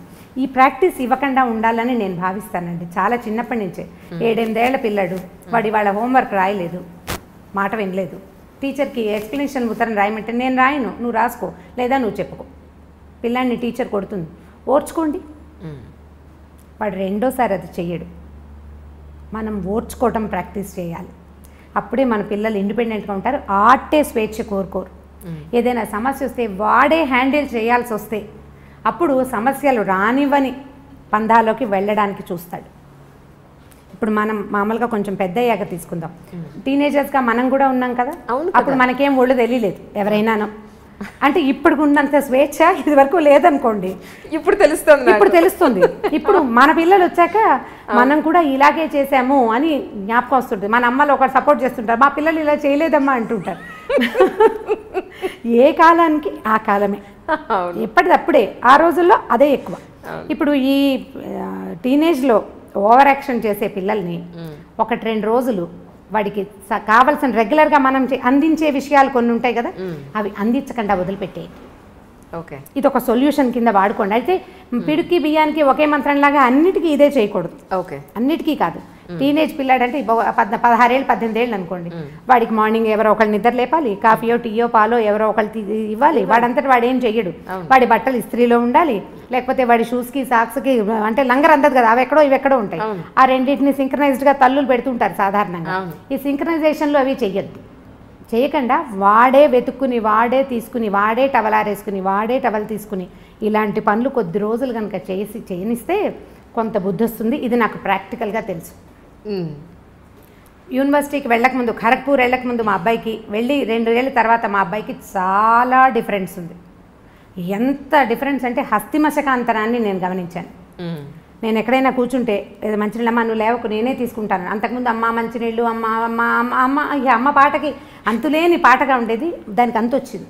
నువ్వు లేవకలేదు, తలుపు కొట్టినా వాడు అన్నం తింటూ లేచి తలుపు తీయటానికి రెడీ అయిపోతున్నాడు. సో డిఫరెన్స్ ఖచ్చితంగా వస్తుంది. వాడే చేసుకోవాల్సి వస్తే వాళ్ళకి కొంత జ్ఞానం వస్తుందండి. మన దగ్గర ఉన్న పిల్లల్ని మీరు ఇలా చేసి చూడండి. ఈ పని మనం 9 ఏళ్ల పిల్లల దగ్గర నుంచి స్టార్ట్ చేయొచ్చు. 9 లోపల డిపెండెన్సీ ఉంటుంది. చిన్న పిల్లలు 9 నుంచి వీళ్ళకి ప్రీ టీన్స్ మొదలైపోతాయి ఖచ్చితంగా. ఆడ మగ కూడా. ఆడపిల్లలు ఇంకా కొంచెం ముందే ఉన్నారు. ఇవాళ రేపు పాత రోజుల్లో 14 వస్తే కానీ ప్యూబర్టీ అంటే టీన్స్ ఎఫెక్ట్ తెలిసేది చాలా. ఇప్పుడు చాలా ఎఫెక్టివ్గా ఉంటుంది, చాలా ఎర్లీగా వస్తున్నాయి బికాజ్ ఆఫ్ సోషల్ మీడియా. ఖచ్చితంగా ఇప్పుడు మన పిల్లలు చూడరు. మా పిల్లలకి ఫోన్ ఇవ్వమండి అంటారు. ఫోన్ ఇవ్వరు మీరు, దాని ఫ్రెండ్స్ చూస్తారు కదా, మాత్రం బయట దొరకదా ఏంటి? దొరుకుతుంది. రెండోది ఏంటంటే మన ఫుడ్ కూడా, ఆహారం వల్ల కూడా ఈ ప్రీటీన్స్ అవ్వడానికి ఖచ్చితంగా ఆహారం చాలా పెద్ద పాత్ర వహిస్తుంది. మనం రకరకాలు తింటున్నాం. ఇప్పుడు దేంట్లో నుంచి మనం బయటపడగలుగుతాము? ఇదేంటంటే మనం గొంగట్లో కూర్చొని పెరుగన్నం తింటున్నట్టే. గొంగట్లో కూర్చొని పెరుగు అన్నం తింటాం. వెంట్రుకలు వచ్చినాయి ఏరుకుంటే ఇట్లా ముద్దకి 100 వెంట్రుకలు వస్తాయి. గొంగలి చేయబడేదే వెంట్రుకలతోటి. ఇప్పుడు మన పరిస్థితి అదే. మన స్కూళ్ళు అంతే, మన కాలేజీలు అంతే, అసలు మన సొసైటీయే అలా ఉంది. దీంట్లో నుంచి బయటపడడం మన వల్ల కాదు. మనం ఏం చేయాలంటే చిన్న మార్పుల్ని సాధించడానికి ప్రయత్నం చేయాలి. దీన్ని పూర్తిగా మార్చే పాతకాలం మన పుట్టకల నాడు ఉన్నట్టుగా చేయాలని అనుకుంటే నిజంగా భ్రమ. అది చేయలేం మనం. ఎందుకంటే మనం 20లు 10ల నుంచి 2లు 3లలోకి వచ్చేసాం. 20లు 10లు లేవు. అవి ఎప్పుడో సంవత్సరానికి ఒకసారి 2 సార్లే మనం కలుస్తున్నాం కదా. ఈ 2-3 జనాల్లో నుంచి దీన్ని ఎట్లా సాధించగలుగుతాం మనం? ఒక మంచి మాట చెప్పేవాళ్ళు లేరు. ఇంకా మీరు ఈ మాట మీరు అడగండి అని నేను చెప్తున్నాను. కొన్ని ఇళ్లలో ఉన్న పెద్దవాళ్ళు పిల్లలకి ఏ రకంగానూ హెల్ప్ చేయట్లేదని ఎన్ని కంప్లైంట్లు ఉంటాయో. అవును, నేను ప్రతిసారి ఇంట్లో పెద్దవాళ్ళు ఉంటే అని చెప్పగానే మా ఫ్రెండ్ ఒకరు ఫోన్ చేశారు, మీరు ఈ డైలాగ్ చెప్పొద్దు రమ్మగారు, నాకు ఇష్టం లేదు ఇలా మీరు చెప్తుంటే. ఏంటంటే మా అత్తగారు ఉన్నారు, ఆవిడ ఏమీ చెయ్యరు. ఆవిడ ఏదో రామాయణం భారతం చదువుకుంటారట, ఆవిడ దారిని ఆవిడ చదువుకుంటారు. ఆవిడే చదువుకుంటారు కానీ ఒక్క మాట చెప్పరు పిల్లలకు, ఒక్క మంచి మాట చెప్పరు. ఆవిడ పుణ్యం పురుషార్థం అని డైలాగ్ ఒకటి ఉంటుంది. ఆవిడ పుణ్య పురుషార్థాలకే ట్రై చేస్తున్నారు కానీ పిల్లలకి ఏం చెప్పట్లేదు. ఆవిడ ఏవో వింటూ ఉంటారు. ఆవిడ వింటూ ఉండగా మనవడు ఆ చాగంటి వారిదో ఎవరివో కొన్ని విన్నాడనమాట. అలా వాడికి తెలిసినాయి తప్ప వాళ్ళ నాయనమ్మ వాడికి ఏం చెప్పలేదు. పెద్దవాళ్ళు ఉండటం వల్ల పెద్ద ఉపయోగం లేదండి. మీ పెద్దవాళ్ళు అంటే మా పాతకాలం వాళ్ళు అనమాట. వాళ్ళ వల్ల ఉపయోగం ఉండేదేమో, ఇప్పుడు వీళ్ళ వల్ల ఉపయోగం లేదు. మీరు ఎప్పుడు అదే డైలాగ్ కొడతారు, అందరూ అలా ఉండరు అని కూడా యాడ్ చేయండి దానికి. నిజమే ఇది కూడా యాక్సెప్ట్ చేయాల్సిన విషయమే. అంటే ఇప్పుడు నేను మా ఇంట్లో మా పెద్దకాయలను చూస్తాను. మా పెద్దకాయలు అంటే నాకంటే మా పెద్దకాయ దాదాపుగా 25 ఏళ్ళు పెద్దది. తన పిల్లలు కూడా నాకంటే పెద్దవాళ్ళు. మా అక్కయ్య ఉంటే ఎంత హెల్ప్ఫుల్గా ఉంటుందో వాళ్ళ ఇంట్లో. చాలా మంచి మాటలు, ఏదైనా సరే నాయనమ్మ చెప్తుంది అనుకుంటారు. ఈవెన్ మా పిల్లలు కూడా పెద్దమ్మ మీద చాలా ఎమోషనల్గా డిపెండ్ అవుతారు. తను లేదు ఈ ఊళ్ళో లేదని ఎంత ఫీల్ అయిపోతారో, పెద్దమ్మ లేదు అని. ఇప్పుడు కొంతమంది వాళ్ళకు కుదురుతాయి అవి, కొంతమందికి సాధ్యపడకపోవచ్చు. కానీ పెద్దవాళ్ళు ఉంటే ఎంతో కొంత ఎన్వైర్న్మెంట్ బాగుంటుందని ఫీల్ అవుతాను, అంటే నా అనుభవం అది. అందుకని నేను పదే అదే చెప్తాను, దానివల్ల ఏ హెల్ప్ ఉండదు. పైగా పెద్దవాళ్ళు ఉండేసరికల్లా మా రోజుల్లో ఇలా లేదు అని చావగొట్టేస్తుంటారు. ఇంకొకళ్ళు చెప్పారు అసలు ఒక 20 సంఖ్యలో కనీసం ఇవి ఉన్నాయన్నమాట. పెద్దవాళ్ళ వల్ల ఉపయోగం లేదు, వాళ్ళు ఉండటం వల్ల ఇంకా ఎక్స్ట్రా బర్డెను, ఈ పిల్లలకి వాళ్ళకి లంగరందక చచ్చిపోతున్నాము. అవి రెండూ వస్తాయి సమస్య. వాళ్ళు చెప్పే మాటలు, చెప్పే విధానం పిల్లలకి నచ్చదో పట్టాను. మన వాళ్ళ ప్లేస్లో ఉన్న వాళ్ళకి అమ్మమ్మ ఎప్పుడూ ఇంతే, లేదా మా అమ్మ ఎప్పుడూ ఇంతే. ఇప్పుడు అమ్మమ్మలు కూడా మారాలి, కొంచెం అప్ టు డేట్ అవ్వాలన్నమాట. వాళ్ళు కూడా అప్ టు డేట్గా ఏదో అంటే కొంచెం పెరగాలి వాళ్ళును. పాత పద్ధతుల నుంచి కొంచెం బయటకు వస్తే కొద్దిగా ఏదైనా కొంత పిల్లలతోటి సంబంధ బాంధవ్యాలు ఏర్పరచుకునేందుకు అవకాశం ఉంటుంది. నిజం నిజం. అలాగే ఏమంటే పొల్యూషన్, ఎక్కడ చూసినా పొల్యూషన్ పెరిగిపోయింది. మనం ఏది పాలు తాగే పాల దగ్గర నుంచి రాత్రి పడుకోబోయేంత వరకు కూడా అంతా కల్తీనే. పిల్లలు బయట చూస్తే మనం ఇచ్చే బాక్సులు వాళ్ళు తింటారన్న గ్యారంటీ లేదు. డబ్బులు ఇస్తే ప్రాపర్గా ఏ పళ్ళో లేదా ఇంకోటి తింటారన్న గ్యారంటీ లేదు. ఏం తింటారో మొత్తానికి ఆరోగ్యం చెడగొట్టుకుని అయితే వస్తారు అల్టిమేట్గా. మీరు చిన్నప్పుడు డబ్బులు ఇస్తే పళ్ళు కొనుక్కొని తిన్నారా? మాకు తాండ్ర దొరికేది మా ఊళ్ళో. అదే మీరు చేయలేదు, పిల్లల్ని చేయాలనుకుంటున్నారు. సో వాళ్ళ హెల్త్ విషయంలో ఎలా ఉంటే బాగుంటుంది అనేది, కొంచెం ప్లాస్టిక్ని తగ్గించుకోవాలి మనమే ఇంట్లో. ప్లాస్టిక్ని తగ్గించుకోవటము మనం అంటే ఈ ప్రశ్నలన్నిటికీ మూలాలే ఉన్నాయండి. ప్రతిదానికి ఏ క్వశ్చన్ అడిగినా ఇది మనం మొదలుపెట్టింది మనమేనని ఆన్సర్ వచ్చేలాగా ఉంటుంది. మనం మొదట మానవుడు నిప్పు కనిపెట్టాడు కదా, అగ్ని కనిపెట్టారు. అగ్నితోటి ప్రమాదం ఉంటుందని కూడా తెలుసుకున్నాడు. హ్యాండిల్ విత్ కేర్ కదా. ఇప్పుడు తర్వాత కనిపెట్టిన ప్రతి వస్తువు, మన జీవన సౌలభ్యానికి వాడుకునే ప్రతి విషయము హ్యాండిల్ విత్ కేర్గానే ఉంది. మొదట పొయ్యి పెట్టుకునేవాళ్ళం, ఆ పొయ్యిలు అంటుకుని ఎప్పుడు ఇళ్ళు తగలపడిపోతుండే. మన చిన్నప్పుడు కూడా అగ్ని ప్రమాదాలు చూసేవాళ్ళం. గ్యాస్ స్టవ్ కనిపెట్టారు. బయోగ్యాస్ వల్ల అంత ప్రమాదం కొంచెం తక్కువ, ఎందుకంటే ఎక్కువ ఫ్లో ఉండదు కాబట్టి. కాల్ గ్యాస్ ఎంత సులువు, మొత్తం దేశం అంతా కాల్ గ్యాస్ అందించేసాం. దాంతో ప్రమాదాలు ఎంత ఎక్కువ ఉన్నాయి. ఇప్పుడు కారు, బైక్, స్కూటరు, మీరు ఏది పట్టుకోండి అవన్నిటికీ మనకి జీవితం ఎంత సులువు అయిందో వాటితోటి అంత ప్రమాదభూయిష్టంగానే ఉంది. మన సెల్ ఫోన్లు, ఇదివరకు ఎక్కడున్నామో ఎప్పుడో ఒక ల్యాండ్లైన్ ఫోన్ చేస్తే ఒక రకంగా తెలిసేది. ఇప్పుడు అనుక్షణము మనం ఎక్కడున్నామో మనం తెలియజేస్తున్నాము, లేదా అదే తెలుసుకుంటోంది. దాని రేడియేషన్ వల్ల ఎన్ని రకాల సమస్యలు వస్తున్నాయో, సెల్ టవర్ల వల్ల రేడియేషన్లు, దానివల్ల క్యాన్సర్లు, ఇదివరకు ఇన్ని లేవు. ఇప్పుడు మనం ఎక్కడ మానేసుకోవాలి? ఏమి మానాలి? మనం ఏవేవి మానగలుగుతాము?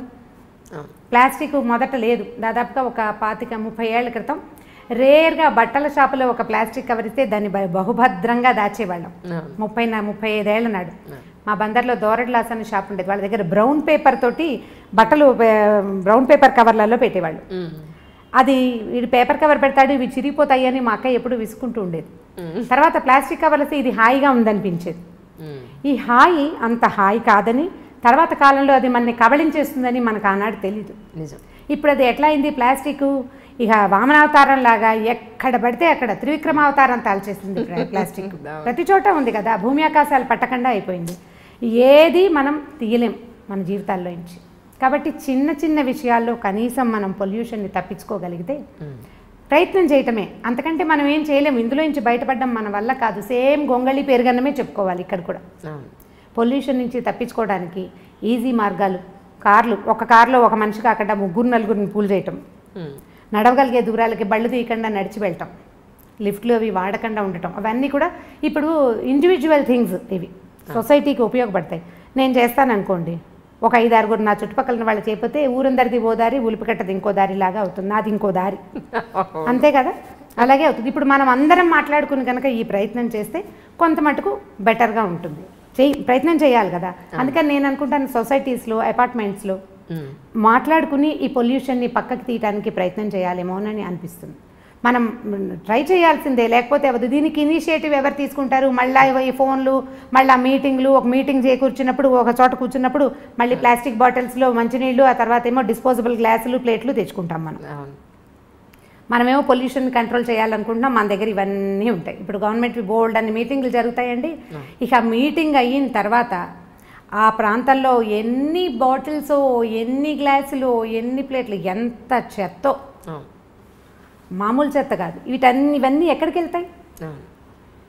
కష్టం కదా. మనం ఆలోచించి దీన్ని పక్కకు తీయాలి. ఇళ్లలో కనుక చేస్తే బాగుంటుంది అనిపిస్తుంది. ప్లాస్టిక్ని తగ్గించుకోండి, ప్లాస్టిక్ వాడకం, తర్వాత నాన్ స్టిక్ లాంటివి వాడడం, అవన్నీ మనంతటా మనం చేసుకుంటే. ఇప్పుడు నేను చేస్తాను సీరియస్గా, మా ఇంటికి వచ్చిన వాళ్ళకి చెప్తాను, వాళ్ళకి నచ్చింది అనుకోండి, అంటే నా వే ఆఫ్ టాకింగ్ వాళ్ళకి నచ్చాలి, ఆ రోజు వాళ్ళ మంచి మూడ్లో ఉండాలి, ఇవన్నీ ఉన్నాయి కదా, ఉన్నప్పుడు మార్చుకుంటారు. ఇవాళ నుంచే అట్లా స్ప్రెడ్ అవుతుంది అంతే. 1:2, 1:3, మళ్ళీ 3:9 ఈ రకంగా వెళ్ళాలి. ప్రయత్నం చేస్తే మన ఇళ్లలో, కనీసం మన చుట్టాల ఇళ్లలో, నేను ఇది కొన్ను, ఈ వేరు కొన్ను, ఆ వేరు నేను కొన్ను. యాక్చువల్గా నాకు కూడా మొదట్లో ప్లాస్టిక్ వస్తువులు మంచి సరదా ఉండేది. కొన్నేళ్ల క్రితం ఆ కలర్ఫుల్గా ఉంటే అదే కదా చాలా బాగుంది, క్లీన్గా ఉంది, నీట్గా ఉంది అనిపించేది. ఎప్పుడైతే ఇది మన తినేస్తుంది అని అర్థమైందో ఒక 10 ఏళ్ళుగా నా అంతటి నేను ఏమీ కొనలేదు. వాటంతటా అవి వచ్చినవి ఓ రోజు వాడడం, మళ్ళీ జాగ్రత్తగా తీసి పక్కకు పెట్టడం. ఇది ఏంటంటే హ్యాండిల్ విత్ కేర్ అన్నాం కదా. అవసరమైనప్పుడు అత్యవసర స్థితిలో వాడుకోవటం, లేనప్పుడు దాన్ని రోజువారీ వాడకంలోకి పెట్టకూడదు. ఇప్పుడు మా దగ్గర బోల్డ్ డబ్బాలు ఉన్నాయి, అవన్నీ ఏం చేయాలి, పారేయాలంటే పారేయద్దు, అత్యవసరానికి వాడుకోండి. ఎక్కడికో బయటకు వెళ్తాము, స్పిల్ అవ్వకుండా ఒక పదార్థాన్ని తీసుకెళ్ళాలి, అప్పుడు వాడుకోండి. స్పిల్ ప్రూఫ్గా ఉండే డబ్బాల్ని ఆ ఒక్క రోజుకి, అప్పుడు బాగానే ఉంటుంది కదా. దానికోసం ట్రై చేస్తే మనమే. ఇప్పుడు దీని అన్నిటికీ ఆడవాళ్లే ట్రై చేయాలా అంటే, మనం ట్రై చేస్తుంటే మనతో పాటు ఉన్న వాళ్ళు చచ్చినట్టు ట్రై చేస్తారు. రెండో దారి లేదు, రెండో దారి లేదు కదా. మరి నేను ఇలాగే చేస్తానంటే రెండో వాళ్ళు ఏం చేస్తారండి? అవును, అనే చెయ్యను అంతే. దానికోసం పోట్లాడక్కర్లేదు, చేయనంటమే, వినిపించుకున్నట్టు ఉండిపోవటం, వినపడినట్టు ఊరుకోవటం, వాటిని ప్రాక్టీస్లో పెట్టాలి ఏ ఆడవాళ్ళైనా సరే. ఇప్పుడు మనకు నచ్చిన విషయం ఒకటి ఉంది, వాళ్ళకి నచ్చలేదు అవతల వాళ్ళకి, ఏం చేస్తాము? 2 రోజులు పోరాడతాం. పోరాడేది ఏమిటి? నిశ్శబ్దం, ఊరుకున్నంత ఉత్తమం లేదని చెప్తారు. ఊరుకోవాలి, వినిపించుకోకుండా మన దారిని మనం చేస్తుంటే కొన్నాళ్ళకి ఆటోమేటిక్గా అది అలవాటు అయిపోతుంది అంతే.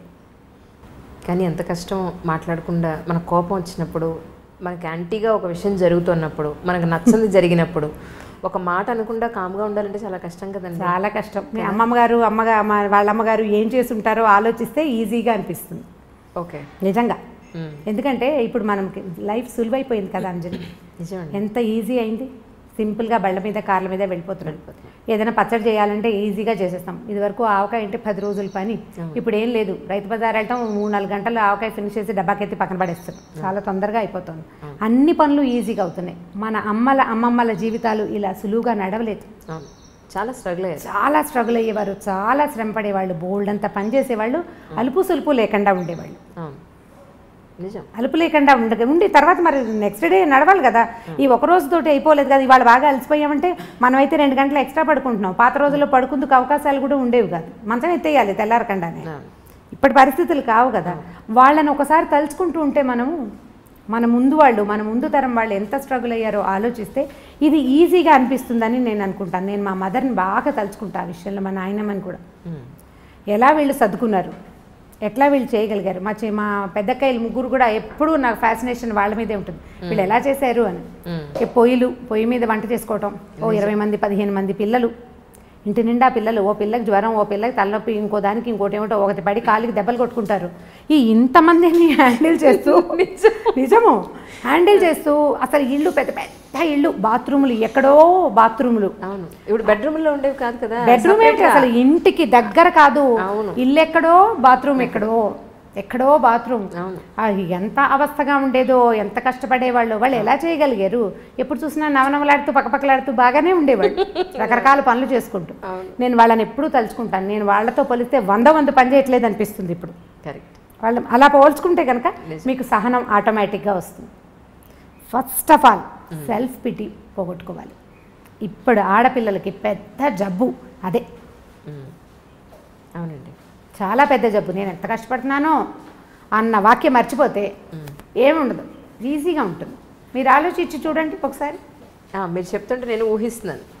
యాక్చువల్లీ మీరు చెప్పిన దాంట్లో నేను కూడా ఉన్నాను. ఇంత చేస్తాను, వీళ్ళెవరికి బుద్ధి జ్ఞానం లేదు, ఒకళ్ళు చేసి అవ్వట్లేదనే ఒక ఫీలింగ్లోనే మొదట్లో ఉద్యోగాలు తీసుకునే కొత్తలో జాబ్ సరదాగా మొదలు పెడతారు. చదువుకున్నాం, ట్రై చేసాం, జాబ్ వచ్చింది. తర్వాత దాని నుంచి మనం బోల్డంత రెవెన్యూ సాధిస్తాం, అందరికీ ఉపయోగపడుతూ ఉంటుంది. ఇప్పుడు మనకి పని బాగా చేసేస్తాం ఖాళీగా ఉండేసరికి, అందులో కొంచెం ముందుకెళ్తాం, ఉద్యోగంలో ముందుకెళ్తాం. మనకు ఒక చిన్న సాటిస్ఫాక్షన్, లోపల ఒక ఈగో సాటిస్ఫై అవుతూ ఉంటుంది. కొన్నాళ్ళు పోయాక ఈ పని చేయలేను, నా వల్ల కాదు అని ఆఫీస్లో చెప్పడానికి కూడా మనకు ప్రాణం ఒప్పదు. ఎందుకంటే లోపల ఒక యుగోని, ఆత్మారాముడిని సంతృప్తిపరచాలి కదా. ఆత్మారాముడు అంటే ఆకలే కాదు, మన ఆత్మకి మనం అలవాటు చేసినటువంటి సంతోషం, దాంట్లోంచి బయటపడాలని ఉండదు మనకి. ఈ కొన్నాళ్ళు పోయిన తర్వాత ఆత్మారాముడికి అయ్యో పాపం అనిపించడం మొదలుపెడుతుంది. నిజంగానే అవును, అంతే. ఇప్పుడు ఒక 8-10 ఏళ్ల జాబ్ తర్వాత మీకు ఎన్ని బర్డెన్స్ వచ్చినా, ఎన్ని ఇబ్బందులు వచ్చినా మీకు ఉద్యోగం మాందామని ఉండదు. మొదటిది ఆ వస్తున్న డబ్బు, దానివల్ల ఉన్న ఉపయోగాలు అవి పెద్దగా కనపడతాయి. వీటన్నిటినీ మించిన అద్భుతమైన విషయం ఏంటంటే సాటిస్ఫాక్షన్. దేన్ని సాటిస్ఫై చేస్తున్నాము మనం? ఈగోని, ఆత్మ తృప్తి, దాన్ని పోగొట్టుకుందామని ఉండదు. అందుకని చేయలేకపోతాము. అప్పుడు మన మీద మనం ఆత్మారాముడికి జాలేస్తుంది అనమాట మన మీద. ఈ జాలేసేసరికి ఏమవుతుంది, మనం సెల్ఫ్ పిటీకి లోనయ్యి అవతల వాళ్ళని ఇబ్బంది పెడుతూ ఉంటాం. మీరు ప్రతి వాళ్ళు, ఇది వింటున్న ప్రతి వాళ్ళు, నా సెల్ఫ్ పిటీ తోటి నేను ఎవరెవరిని ఇబ్బంది పెడుతున్నాను అని కనుక ఆలోచించి లిస్ట్ రాస్తే మీరు ఊహించలేనంత పెద్ద లిస్ట్ వస్తుంది. చాలా పెద్దది ఆ లిస్టు. నేను కష్టపడుతున్నాను అని మొదట మన అమ్మల నాన్నల దగ్గర నుంచి అందరినీ ఇబ్బంది పెడతాం మనం. మనకు తెలియకుండానే హర్ట్ చేస్తాం. దానికి లోన్ అవుతున్నది మనము, సెల్ఫ్ పిటీకి లోన్ అయ్యేది మనమైతే దానివల్ల సఫర్ అయ్యేది మిగిలిన వాళ్ళు అవుతారు. మొట్టమొదట తీసేయాలి. ప్రతి ఉద్యోగస్తులైన వాళ్ళు, ప్రతి ఆడవాళ్ళు, నేను ఇంట్లో ఎంతో కష్టపడుతున్నాను అనే డైలాగ్ని మర్చిపోవాలి. ఎవడి వంతు పని వాడు చేసుకుంటూ జీవితాన్ని ముందుకు తీసుకెళ్ళాలి. మీరు ఎట్లా అనుకుంటే చెట్లు చేమలు కూడా సెల్ఫ్ పిటీతోటి బాధపడాలి. వాటికి మనకి పెద్ద తేడా ఏం లేదు. వాటి పని అవి చేస్తున్నాయి, మన పని మనం చేస్తున్నాం. ఇలా కనుక అనుకుంటే మీకు సెల్ఫ్ పిటీ రాదు, మీరు ఇంకా ముందుకెళ్ళగలుగుతారు. మీ ఉద్యోగ జీవితంలోనూ మామూలు దైనందిన జీవితంలో కూడా మీరు చాలా సాధించగలుగుతారు. ఎక్కువ మందికి ఆదర్శంగా కూడా ఉండగలుగుతారు. సెల్ఫ్ పిటీ పడద్దు. నిజం. తర్వాత రమ్మగారు, పేర్లు చెప్పకూడదు. ఒక సమస్య ఏంటంటే ఒక ఫోను ఒక ఇద్దరి దంపతుల జీవితాలని ఎలా నాశనం చేసింది అనేది. ఈరోజు హస్బెండ్ అతని ఫోన్కి అతని పాస్వర్డ్ పెట్టుకుంటున్నాడు, వైఫ్ ఈవిడ ఫోన్కి ఈవిడ పాస్వర్డ్ పెట్టుకుంటుంది. నేను అడిగింది ఏంటి అంటే వాళ్ళని, మీకు ఏ రహస్యాలు లేనప్పుడు మీ ఫ్యామిలీ అంటే మీ హస్బెండ్ దగ్గర మీ వైఫ్ దగ్గర మీరు ఎందుకంత రహస్యంగా ఉండడం? మీరు ఏ మిస్టేక్ చేయనప్పుడు పాస్వర్డ్లు ఎందుకు? ఆవిడ గురించి మీకు మొత్తం తెలిసి మీ గురించి ఆవిడకి మొత్తం తెలిసినప్పుడు పాస్వర్డ్లు ఎందుకు అని అన్నాను. లేదు మాకుండే సమస్యలేవో మాకుంటాయన్నారు. అలాంటప్పుడు నిజంగా ఒక అమ్మాయి ఇల్లు దాటి 4 గోడలు దాటి గడప దాటి బయట ఉద్యోగానికి పెడుతుంది అంటే ఎన్నో రకాలైన హెరాస్మెంట్స్ని మోగగా భరిస్తూ చేస్తూ ఉంటుంది. ఇది నిజం. అది తల్లికి చెప్పుకోలేకపోవచ్చు, హస్బెండ్కి చెప్పుకోలేకపోవచ్చు కూడా. కొన్ని భరించి, ఒక్కొక్కసారి భరించి రివర్స్ అయ్యి, లేదా చాలా జరుగుతూ ఉంటాయి బయట. ఇవన్నీ కూడా ఇంటి వరకు రావు, ఆ అమ్మాయి మనసులోనే ఉండిపోతాయి. ఇలాంటి ఇష్యూస్ ఏమన్నా బయటపడతాయేమో అని అమ్మాయి ఏమన్నా కొంత సంకోచించచ్చేమో, కానీ అబ్బాయిల విషయాల్లో ఎస్పెషల్లీ హస్బెండ్స్ తండ్రుల విషయాల్లో అంత సీక్రెసీ మెయింటైన్ చేసేది ఏముంటుంది? ఇలా చేయడం కరెక్టా? ఒక ఫోన్ ఇద్దరి జీవితాలు నాశనం చేస్తోంది అంజలి, ఈ విషయంలో ఎలా చేస్తే బాగుంటుంది అని అడగమన్నారు. ఫోన్లు అంటే మూలాలకు వెళ్ళాలి కదా మనం. ఇది ఇప్పుడు ఇదివరకటి ఇంత అవకాశాలు లేవు కదా అంజలి. ఇప్పుడు వర్క్ చేస్తారు, వర్క్ ప్లేస్లో రకరకాల స్నేహాలు ఉంటాయి. ఇళ్లల్లో కంటే ఆఫీసుల్లో హెచ్చుగా స్పెండ్ చేస్తున్నారు, ఆడగాని మొగగాని. ఇంటికి వచ్చాక ఏం చేస్తాము, రాత్రి 9కి ఇల్లు చేరితే ఏదో తిండి తింటారు, ఒక అరగంట 2 గంట ఏదైనా అప్పుడు కూడా ఫోన్లో ల్యాప్టాప్లో తెరిచి ఏదో ఆఫీస్ పనో ఇంకోటో చేస్తారు, పడుకుంటారు. తెల్లారు లేచేసరికల్లా ఎవరి పరుగు వాళ్ళదే. ఇప్పుడు సంసార జీవితాలు అతి చిన్నవిగాను, ఉద్యోగ జీవితాలు అతి పెద్దవిగాను ఉన్నాయి. వీళ్ళకి రకరకాల స్నేహాలు, రకరకాల ప్రలోభాలు, రకరకాల ఆకర్షణలు. ఇప్పుడు ప్రతివాడు అందులోంచి బయటపడి దాన్ని దగ్గరికి రానివ్వకుండా చేసి కంట్రోల్ చేసుకోగలిగే అవకాశం అందరికీ ఉండదు. ఎవడి ప్రలోభం వాడిది. ఇప్పుడు వీక్ మూమెంట్స్ అనేవి ఇదివరకు పాత రోజులైతే జీవితానికి 1-2 ఉండేవి. ఇప్పుడు ఎవ్రీడే ఒక వీక్ మూమెంట్ ఉంటుంది, ప్రతిరోజు ఏదో ఒక వీక్ మూమెంట్ ఉంటుంది. ఎందుకంటే వీడిని పట్టి లాగేవి, వెనకాల పట్టుకోగలిగే బంధాలు కొంచెం తక్కువ అవుతున్నాయని అనిపిస్తుంది. మానసికంగా లేవు, మానసికమైన బంధాలు దృఢత్వం లేకపోవటం వల్ల వీళ్ళు ప్రలోభపడడానికి హెచ్చుగా అవకాశం కనిపిస్తోంది. ఇప్పుడు ఆడవాళ్ళు మగవాళ్ళు కూడా. ఇందులో మగవాళ్ళు ఇలా చేస్తున్నారు, ఆడవాళ్ళు చేయటం లేదని మీరు అనుకోకండి. నేను ఫెమినిజంకి నేను బాగా వ్యతిరేకిని. ఎందుకంటే ఇప్పుడు ఆడవాళ్ళు ఏం చేయట్లేదు, ప్రతిసారి ఆడవాళ్ళే విక్టిమ్స్గా లేరు. అవును, ఏం లేరు. మనం పేపర్ తెరిస్తే ఇప్పుడు వాళ్ళు దుర్మార్గులుగానే కనిపిస్తున్నారు, వీళ్ళు దుర్మార్గులుగానే కనిపిస్తున్నారు. సొంత పిల్లల్ని చంపేస్తున్న వాళ్ళు, పాముల్లాగా పెట్టిన గుడ్లని మింగేసేవాళ్ళు ఎంతమంది ఉన్నారు. మంచి అటు ఇటు కూడా ఉంది, చెడు కూడా ఉంది. ఇదివరకు కొద్దిగా తక్కువ ఉండేది పాత రోజుల్లో, ఇప్పుడు విశృంఖలత పెరిగింది. పిల్లలే కాదు, పెద్దవాళ్ళు కూడా దీనికి ఏమి అతీతులు కాదు. ఇప్పుడు ఇలాంటివి మీరు చెప్పినట్టు ఫోన్ కనుక వీరి మధ్యలో ఉంటే ఈ బంధాన్ని బలపరచుకోవడానికి మనం ఏదైనా ట్రై చేయాలి. ఇప్పుడు గొడవ వచ్చింది, ఏదో ఫోన్ వల్లే అనుకుందాము, సెపరేషన్కి దారి తీస్తుంది ఇది. అవును, ఫోన్ని సెపరేట్ అవుతావు, తర్వాత ఏం చేస్తావు? ఈ ప్రలోభం లేని మనుషులు ఉన్నారా ఇప్పుడు లోకంలో? లేరు కదా. సో దీన్ని తెలుసుకుని వదిలిపెట్టేయండి, దాన్ని వదిలించడానికి ప్రయత్నం చేయండి, మాట్లాడుకోండి. మాట్లాడాల్సిందే తప్పిస్తే రెండో దారి లేదు. ఇప్పుడు దీనికి ఎన్ని రకాల కారణాలు ఉంటాయో, వీళ్ళిద్దరికీ ఫ్రెండ్షిప్ సరైనది లేకపోవటం, వైఫ్ అండ్ హస్బెండ్కి సరైన సెన్సిటివిటీ, సాన్నిహిత్యం లేకపోవటం. ఫ్రెండ్షిప్ ఉండటం వేరు, సాన్నిహిత్యం ఉండటం వేరు కదా. భార్యాభర్త ఓన్లీ ఫ్రెండ్స్గా ఉండరు, సన్నిహితంగా ఉంటేనే మన మధ్య బంధం బలపడేందుకు అవకాశం ఉంటుంది. ఇప్పుడు ఇది కూడా తక్కువగా ఉంది. మధ్యలో పిల్లలు, లేకపోతే ఉద్యోగాలు, అది కూడా కాకపోతే ఈగోస్ రకరకాలు, వాళ్ళకో రకం వీళ్ళకో రకం. ఇద్దరు ఒకే ప్రొఫెషన్లో ఉంటే ఓ రకము, చెరుకో ప్రొఫెషన్లో ఉంటే ఇంకో రకము. సంపాదనల్లో హెచ్చుతగ్గులు, తారతమ్యాలు. వాటి వల్ల ఏమవుతుంది, మనం మనుషులము, కలిసి ఉండటానికి పెళ్లి చేసుకున్నాము, కలిసి ముందుకెళ్దాము అనే అవగాహన ఉండటం లేదు ఆడమగకి కూడా. ఎంతసేపు నేను అనేదానికి పెద్ద పీట వేస్తున్నాం. పాత రోజుల్లో కుటుంబం అంటే మేము, మా వాళ్ళు అనేవాళ్ళం కదా. ఒక గుంపు, చిన్న చిన్న గుంపులుగా ఉండేవాళ్ళం. ఈ గుంపు మనము అనేది ఉండేది. క్రమంగా నేను, నా భార్య, నా పిల్లలు వచ్చింది. పెద్ద గుంపు నుంచి చిన్న చిన్న గుంపులు విడిపోయాం మనం. ఓ భర్త, భార్య, భర్త, ఓ 10 మంది పిల్లలు అనుకోండి. ఈ 10 మంది పిల్లల్లో మళ్ళీ సెపరేషన్ వచ్చింది. ఒక భార్య, ఓ భర్త, 1 or 2 పిల్లలు, నేను, నా పెళ్ళాము, నా పిల్లలు. ఇప్పుడు ఇది కూడా పోయి నేను అనేది వచ్చేసింది. నేను ఒక్కడనే కాను, నాతో పాటు ఓ భార్య ఉంది, ఓ 2 పిల్లలు ఉన్నారు, మేమిద్దరం కొట్టుకుంటే వీళ్ళ మీద ఎటువంటి ఇది వస్తుంది అనేది మగ కానీ ఆడ కానీ ఖచ్చితంగా మనం ఆలోచించాలి. పోనీ నువ్వేదో ప్రలోభపడ్డావు, నీకేదో స్నేహాలు ఉన్నాయి, ఏవో ఆకర్షణలు ఉన్నాయి, వీటి వల్ల సంసార జీవితం ఇబ్బందుల్లో పడితే పిల్లలతో పాటు మన పేరెంట్స్, ఆ అమ్మాయి పేరెంట్స్ వీళ్ళు కూడా ఇబ్బంది పడతారు అనే ఆలోచనలు కొంచెం తక్కువగా ఉంటున్నాయి. ప్రధానమైనది ఏంటంటే నేను అనే దానికి పెద్దపీట వేయటం మనం మానేయాలి. ఎవరైనా సరే కొద్దిగా సెల్ఫ్ తగ్గించుకోవాలి. ఒకవేళ అవతల వాళ్ళలో చిన్న తప్పు మనం కనిపెట్టామనుకుందాం, మీరు క్షమిస్తారా అని నన్ను అడగండి. కొంత క్షమించాలి. కొంత క్షమాగుణం కనుక మనం అలవర్చుకుంటే ఏదో చిన్న పొన్న తప్పుని లెట్ గో చేయటం నేర్చుకోండి. ఒక చిన్న తప్పు, దీన్ని రిపీట్ చేయొద్దు. మరి ఇప్పుడు మన పిల్లాడు అనుకోండి, మన కొడుకు లేదా మన కూతురు ఏదో పొరపాటు చేస్తారు, ఓ 2 చెంపకాయలు కొట్టి ఏదో తిట్టి ఒక పూట మనం కూడా అన్నం తింటాం మానేసి యథాశక్తి ఏడ్చి ఏం చేస్తాం, పిల్లని వెళ్ళిపో మా ఇంట్లో నుంచి అంటామా? అనం కదా, సర్దు కూరుకుంటాం. దాన్ని బ్రెయిన్లో ఒక పక్కన ఎక్కడో చుక్కలాగా పెట్టుకుంటాం, దాన్ని దాచిపెడతాం. నలుగురు ముందు మా అబ్బాయి ఇలా చేశాడని చెప్తారా మీరు? చెప్పరు, దాచిపెడతారు.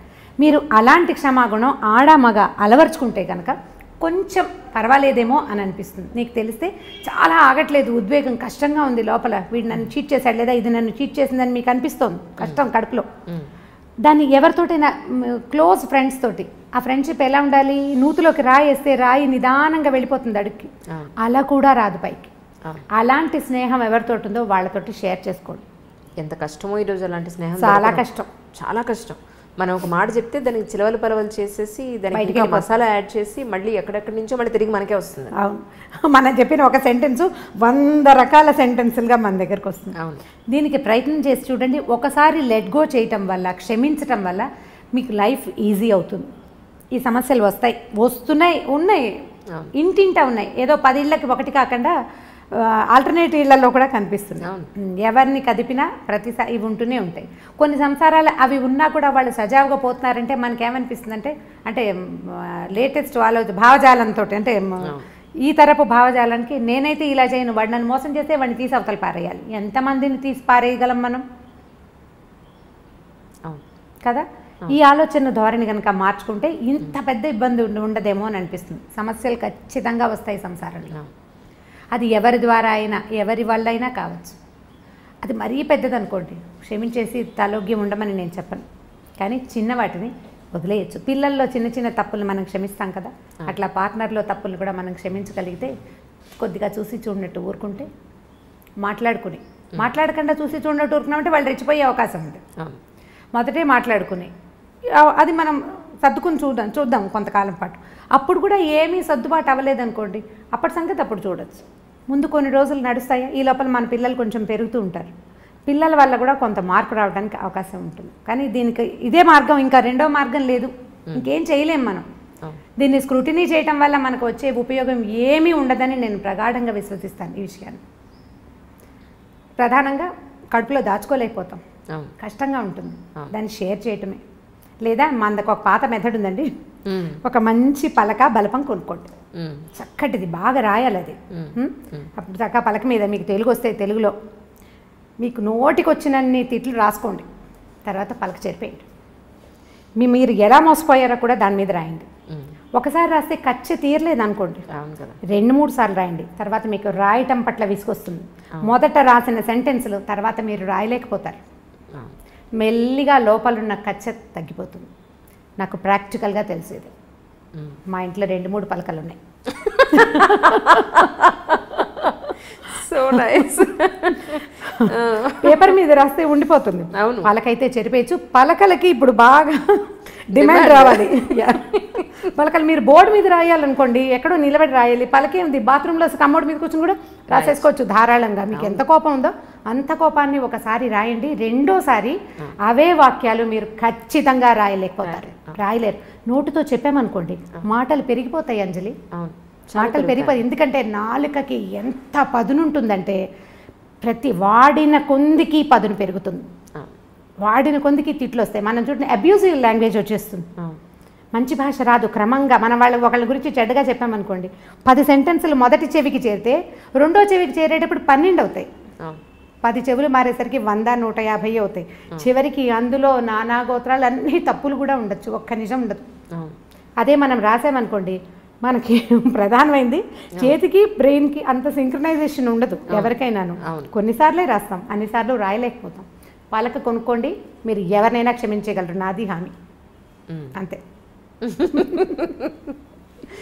ఇప్పుడు నమ్మకమే ప్రేమ అంటున్నారు, నమ్మకం లేని చోట ప్రేమ ఉండదు అంటున్నారు. అది కన్న పిల్లల దగ్గరైనా చేసుకున్న హస్బెండ్ దగ్గరైనా ఏ ఇద్దరి సంబంధాల మధ్యలో నమ్మకమే ప్రేమ అని అంటున్నారు.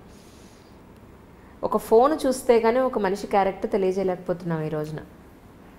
హస్బెండ్ అయినా వైఫ్ అయినా పైకున్న ఆహార్యాన్ని బట్టో చక్కగా పద్ధతిగా ఉంది అని అనుకోవడానికి లేదు ఈ రోజున. లేదు, వాళ్ళ ఫోన్ చూస్తే వాళ్ళు ఏమిటో అర్థమవుతుంది అని అనుకునే స్టేజ్ వచ్చేసింది ఈ రోజున.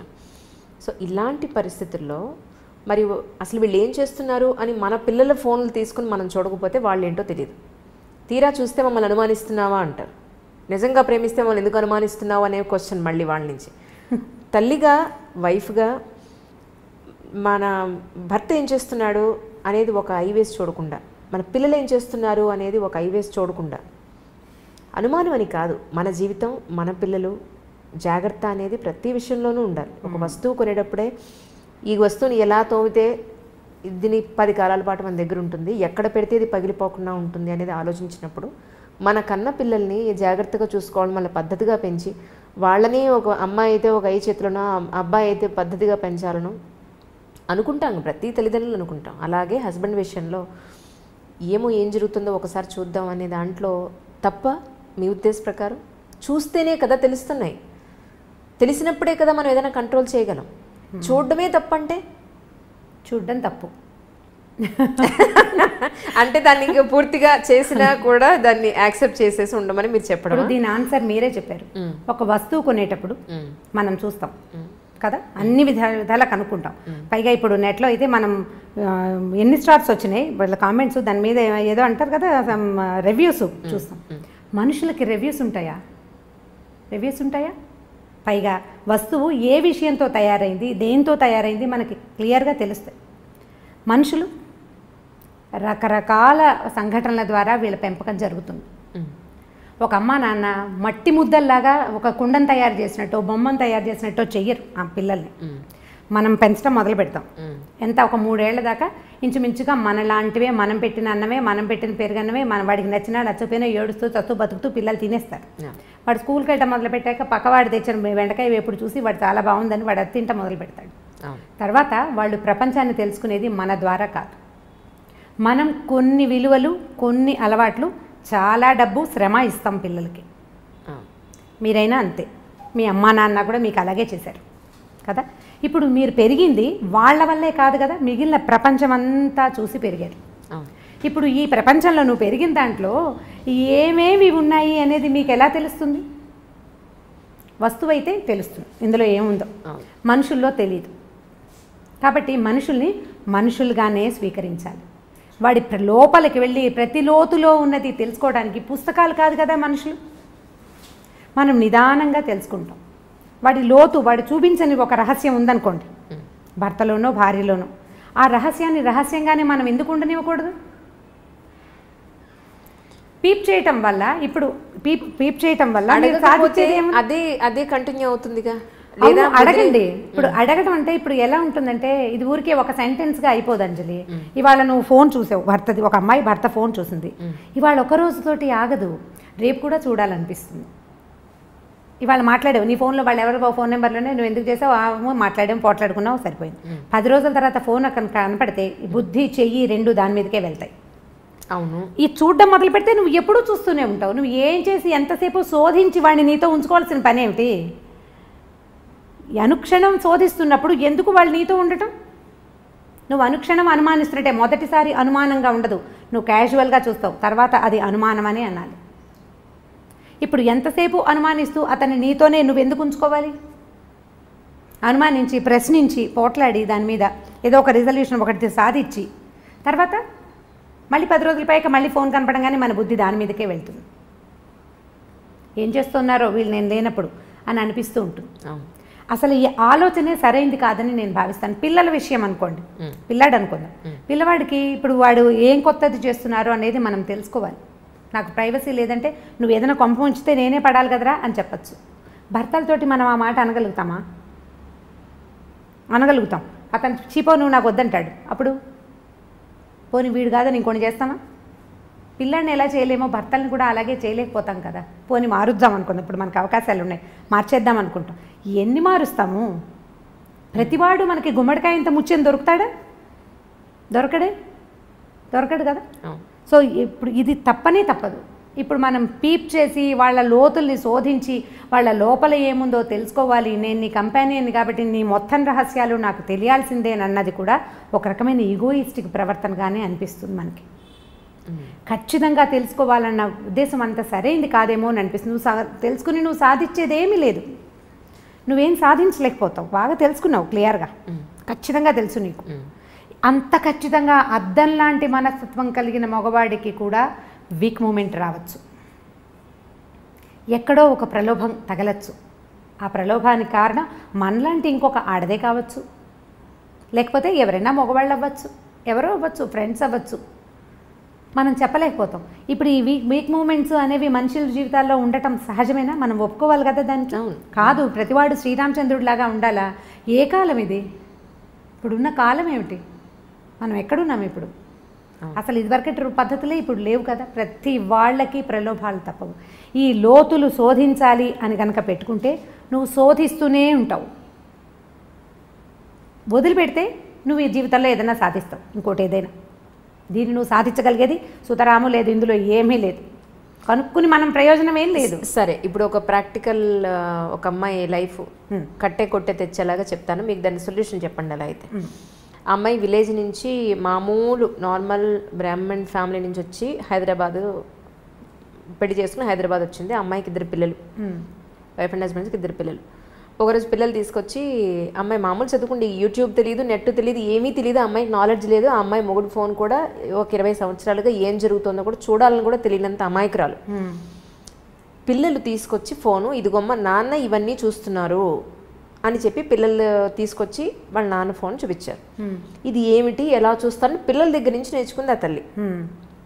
చూసిన తర్వాత మొగుడిని పిలిచి అడిగింది, పిల్లలు చూపిస్తున్నారు ఇలా మీరు చూస్తున్నారని, ఇవి వాళ్ళు కూడా చూస్తున్నారు, మీరు ఈరోజు ఏం చూసారు, నిన్నేం చూసారు, గత 5 ఏళ్లుగా మీరు చూసేవన్నీ పిల్లలు కూడా చూస్తున్నారు, సో ఇలా మీరు చెయ్యొద్దు అని చెప్పింది. నేను ఇలాగే చేస్తాను, నీకు ఇష్టం ఉంటే ఉండు, లేకపోతే వెళ్ళిపో అన్నాడు. మీ నీడ పిల్లల మీద కూడా పడకూడదు అని అంది. ఓకే అంటే ఆయన వన్ ఫైన్ మార్నింగ్ ఆయన తాగే ఔన్స్ గ్లాస్తో సహా తీసుకుని వెళ్ళిపోయాడు. ఈవిడికి ప్రాపర్ ఎడ్యుకేషన్ లేదు, ప్రాపర్ ప్రొఫెషన్ లేదు, 2 పిల్లలు, ఎలా బతుకుతుందని వెళ్ళిపోయాడు అతను.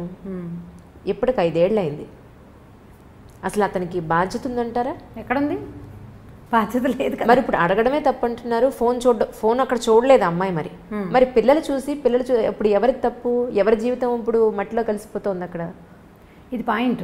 ఇవి కొన్ని కేసులే కదా అంట. అవును, ఇలాంటిది ఒక కేసు. అవును. ఇప్పుడు ఈ అమ్మాయికి సొల్యూషన్ ఏంటంటే పోలీస్ కేసు పెట్టడమే. ఇప్పుడు నేనేమంటున్నాను, ఇంత ఎక్సెంట్రిక్ థింగ్లోకి వెళ్ళిపోతే, ఇంత ఎక్స్ట్రీమిటీలోకి వెళ్ళిపోతే తప్పకుండా దీనికి లీగల్గా ప్రొసీడ్ అవ్వాల్సిందే, తప్పకుండా సెపరేషన్ తీసుకోవాల్సిందే. ఇప్పుడు ఇలాంటిది వాళ్ళ ఎవరి జీవితంలో అయిందని ప్రతి వాళ్ళ జీవితాల్లో ఎలా అవుతాయి? ఇది అందరికీ అవ్వదు. పైగా ఇప్పుడు మీరు చెప్పిన కేసులో ఈ అమ్మాయి చదువుకోలేదు, ఆ అమ్మాయికి తెలియదు. ఇప్పుడు జనరల్గా శోధించదలుచుకునే వాళ్ళు భర్త ఏం చూస్తున్నాడు, అతని ఫోన్ ఎలా ఆపరేట్ చేస్తాడు, లేదా దానికి ఏదో నెంబర్ పెట్టాడు, ఈ అమ్మాయి దాన్ని డీకోడ్ చేసి సాధించేయగలుగుతుంది. ఇప్పుడు సపోజ్ వీళ్ళు మళ్ళీ కలిసిన్నా, లేదా ఈ అమ్మాయి వేరే పెళ్లి చేసుకున్నా, ఈ అమ్మాయి మనసులో థాట్ ఏముంటుంది, అమ్మో ఈయన మళ్ళీ ఏం చేస్తున్నాడో ఒకసారి చూద్దామని అనిపిస్తుందా, అనిపించదు? దాన్నే కదా చెప్తున్నాడు, మీరు కీల్ చేసుకోవాల్సింది దేన్ని. ఇప్పుడు వస్తువు పనిచేస్తుందో లేదో చూసి మనం షాప్లో టెస్ట్ చేసుకున్నట్టుగా మనుషుల్ని టెస్ట్ చేయకూడదు. టెస్ట్ చేస్తే నువ్వు బతకలేవు, వాళ్ళ సంగతి పక్కకు పెట్టు, మనం హాయిగా ఉండాలా ముందు. ఇప్పుడు పిల్లలది కూడా వెతకద్దంటారు మీరు? పిల్లల్ని చూడండి, పిల్లల్ని చూడొచ్చని చెప్తున్నాను నేను. పిల్లల్ది శోధించాలి, మగవాళ్ళది కూడా శోధించండి 1 టైం ఒకసారి ఈ మాట్లాడుకున్న తర్వాత నీ బుద్ధిని అటువైపు వెళ్ళనివ్వకుండా ఉండే వ్యాపకం ఏదైనా మీరు పెట్టుకోవాలి. ఒకసారి కనుక మనకి లోపల అనుమానం పురుగు ప్రవేశించిందా, ఇక దాన్ని బయట పెట్టలేము. అది ఈగో ఎలాంటి పురుగో అనుమానం కూడా అలాంటిదే. అనుమానం పెనుభూతం అని చెప్పి వాళ్ళు చిన్నప్పుడు, అది పోదు, వదిలిపెట్టదు మనని. ఇప్పుడు అనుమానంగా కాదు, యాదృచ్ఛికంగా చూసేవు, దాని మీద సెర్చ్ చేసావు, నీకు తెలిసింది, అతన్ని అడిగేవు, లేదా అతను ఆ మగవాడే అమ్మాయిని అడిగాడు. ప్రతిసారి ఇలా మాట్లాడితే మేమేమే చేస్తామా అని వీళ్ళు పోట్లాడతారు. వాళ్ళు అడిగారు, మీరు మాట్లాడుకున్నారు, ఇది చెయ్యొద్దు, ఇలాంటివి పనికిరావు, ఇది రేపొద్దున బయట పెడితే మన పిల్లల జీవితాలు ఇలా అవుతాయని మీరు సాయిదా పాయిదాగా మాట్లాడుకోండి. కొంత దీని మీద అదుపు సాధించండి ఎంతో కొంత. తర్వాత లెట్ గో చెయ్యండి. కానీ ప్రతిరోజు నువ్వు శోధిస్తాను, ప్రతిరోజు నేను ఎక్కడికి వెళ్తున్నాడో స్పై చేస్తాను అంటే అది తప్పు కాదు. దానివల్ల వాళ్ళు తప్పు అమర్యాద కాదు, నువ్వు హాయిగా ఉండవు కదా. అవును, నువ్వు హాయిగా ఉండ, ప్రశాంతత ఏది జీవితానికి? ఇంకా ఇక ప్రశాంతత లేదు, నువ్వు తింటున్నా పడుకుంటున్నా ఎక్కడికైనా వెళ్ళినా ఏం కొంప మునిగిపోతుందో. ఇక నీ జీవితానికి స్థిమితమే లేనప్పుడు ఇంకా కలిసి ఉండటానికి ఏమీ అర్థం లేదు. ఇప్పుడు మగవాళ్ళ సంగతి చూద్దాం. ఒకటేదో బ్యాడ్ థింగ్ జరిగింది అనుకుందాం, మిగిలిన గుడ్ థింగ్స్ అన్నీ చిన్నవైపోతాయి కదా. అవును కదా. మనం ఏం చేయొచ్చు, ఈ గుడ్ థింగ్స్ని కొంచెం పెద్దవిగా ఆలోచిస్తే ఈ బ్యాడ్ థింగ్ చిన్నదిగా తోస్తుంది మనకి. సో అల్టిమేట్గా అడ్జస్ట్ అవ్వండి అని చెప్తున్నారు. ఖచ్చితంగా అడ్జస్ట్ అవ్వాల్సింది. ఏమిటి సమస్య తీవ్రంగా ఉంటే వదిలేయండి.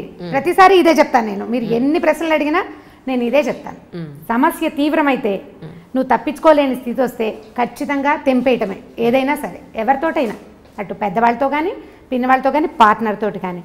కానీ చిన్నపాటి సమస్యల్ని భూతద్దంలో నుంచి చూసి దాన్ని బాగా పెద్దది మీరే ఆలోచనల్లో చేసుకుని తెంపుడికి వెళ్ళొద్దు. జాగ్రత్త పడండి. పోనీ నీ జీవితం, నీతో పాటు పిల్లలు ఉన్నారనుకోండి, పిల్లలుంటే మరి వీళ్ళని సరిగ్గా తీసుకెళ్ళాలా? వీళ్ళకు కూడా జీవితం మీద అనుమానం కలుగుతుంది కదమ్మా. మీరు అది ఆలోచిస్తున్నారా అసలు? ఇప్పుడు నాకు అనుమానం కలిగింది అనుకుందాం, ఎవరో ఒక స్త్రీకి భర్త మీద అనుమానం కలిగింది, మగవాళ్ళు ఇంతే ఇంతే ఇంతే ఇంతే, మగవాళ్ళు ఇలాగే చేస్తారని నమ్మితే మోసం చేస్తారు. ఓకే, ఈ పిల్లవాడు మగపిల్లాడు ఉంటే వాడేమనిపిస్తుంది, మగవాడు మోసం చేయొచ్చు అనే భావన మగపిల్లాడికి.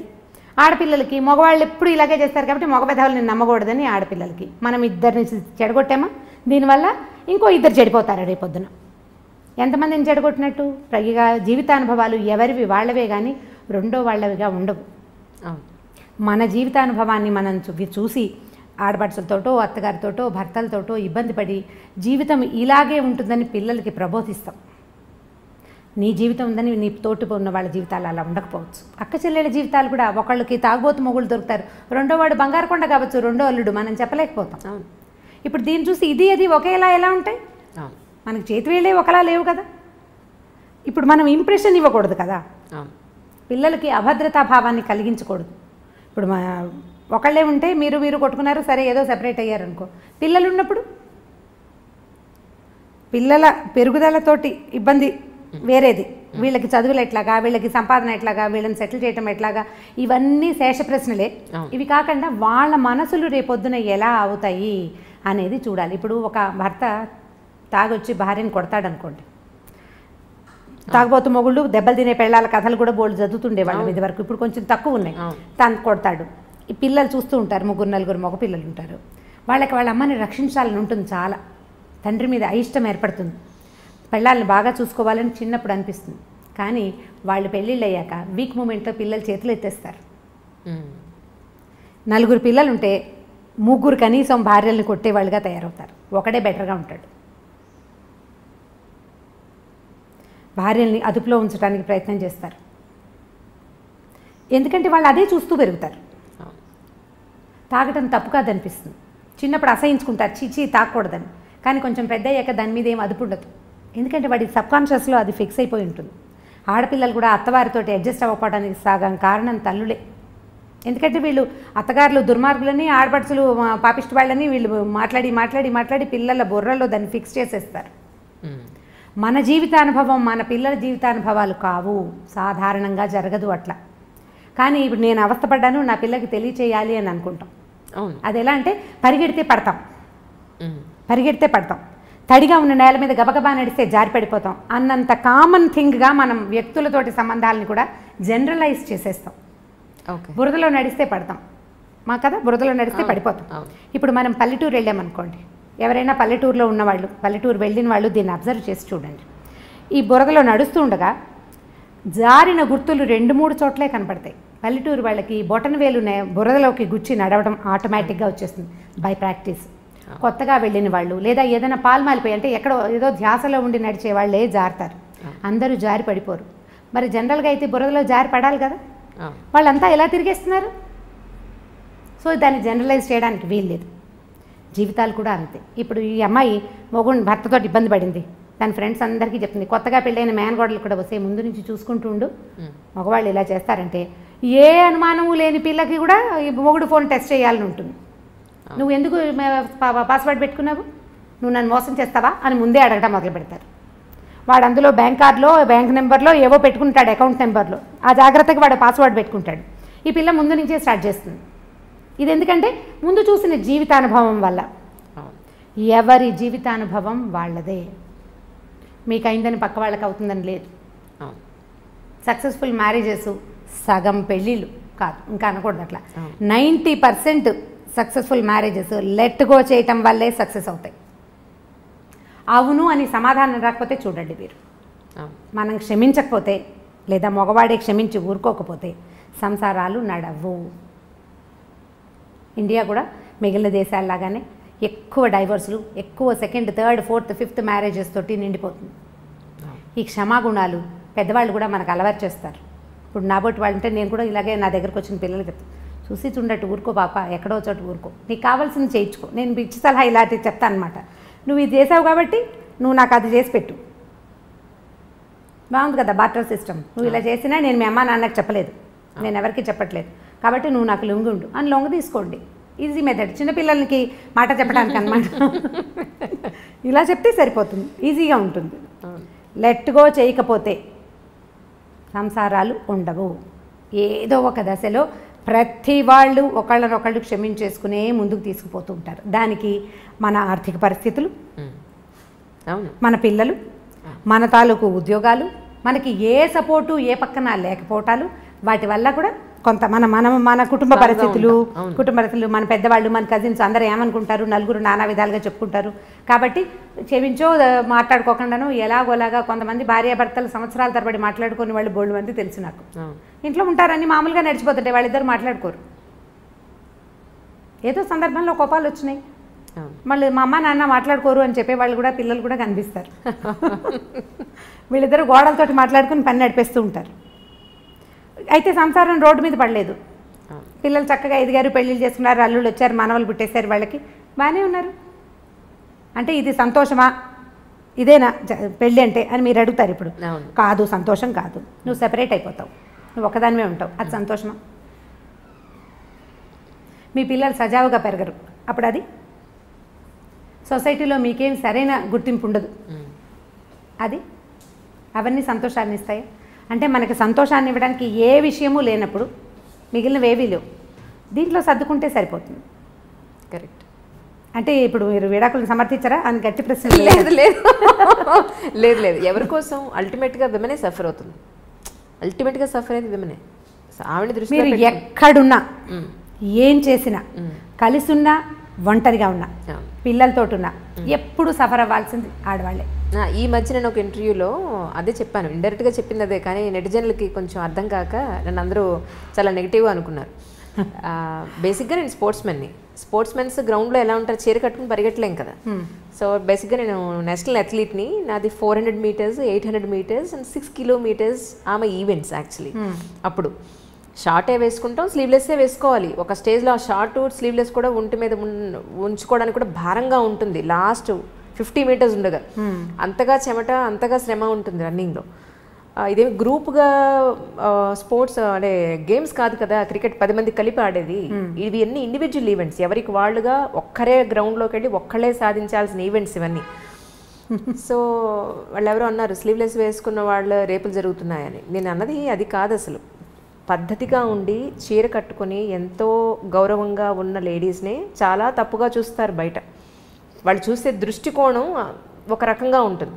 అలాంటప్పుడు ఆ లేడీ డ్రెస్సే మనం అగౌరవంగా చూసే విధంగా వేసుకుంటే అది మనకే కదా హామ్ అన్న పాయింట్లో చెప్తే ఎవరూ సరిగా అర్థం చేసుకోలేదు. నాకు అది కొంచెం బాధ అనిపించింది. ఏంటంటే ఇప్పుడు ఇలా ఉన్నాను, మీరు ఇలా ఉన్నారు, మనల్ని కూడా తప్పుగా చూసే దృష్టికోణం ఉంటుంది, చీరలోని కూడా వల్గర్గా చూసే జనాలు ఉన్నారు. అలాంటప్పుడు మనం ఎలా ఉండాలనేది నా ఉద్దేశం. మనకి మనం కావాల్సినట్టుగా ఉండాలి, మనకి ఎలా ఉంటే కంఫర్టబుల్గా ఉంటుందో అలా ఉండాలి. మనకి మనం సమాధానం చెప్పుకోవాలి కదా.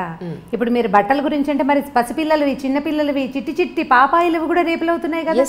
పసిబిడ్డని ఎత్తుకుని ముద్దాడాల్సిన పిల్లల్ని కూడా రేపు చేస్తున్నారు. అది ఏం బట్టలు వేసుకుని వీడిని ప్రవోక్ చేసి ఉంటుంది? అసలు అవి మట్టి పిచ్చి మాటలు. వస్త్రధారణతోటి అన్న మాట అనకూడదు. కాకపోతే ఏంటంటే మనం కాపీ చేయటం మన పద్ధతి.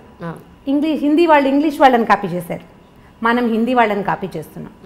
మనని పల్లెటూరు వాళ్ళు కాపీ చేస్తారు అంటే అంతే కదా. మన ముందున్న దాన్ని మనం కాపీ చేస్తాం.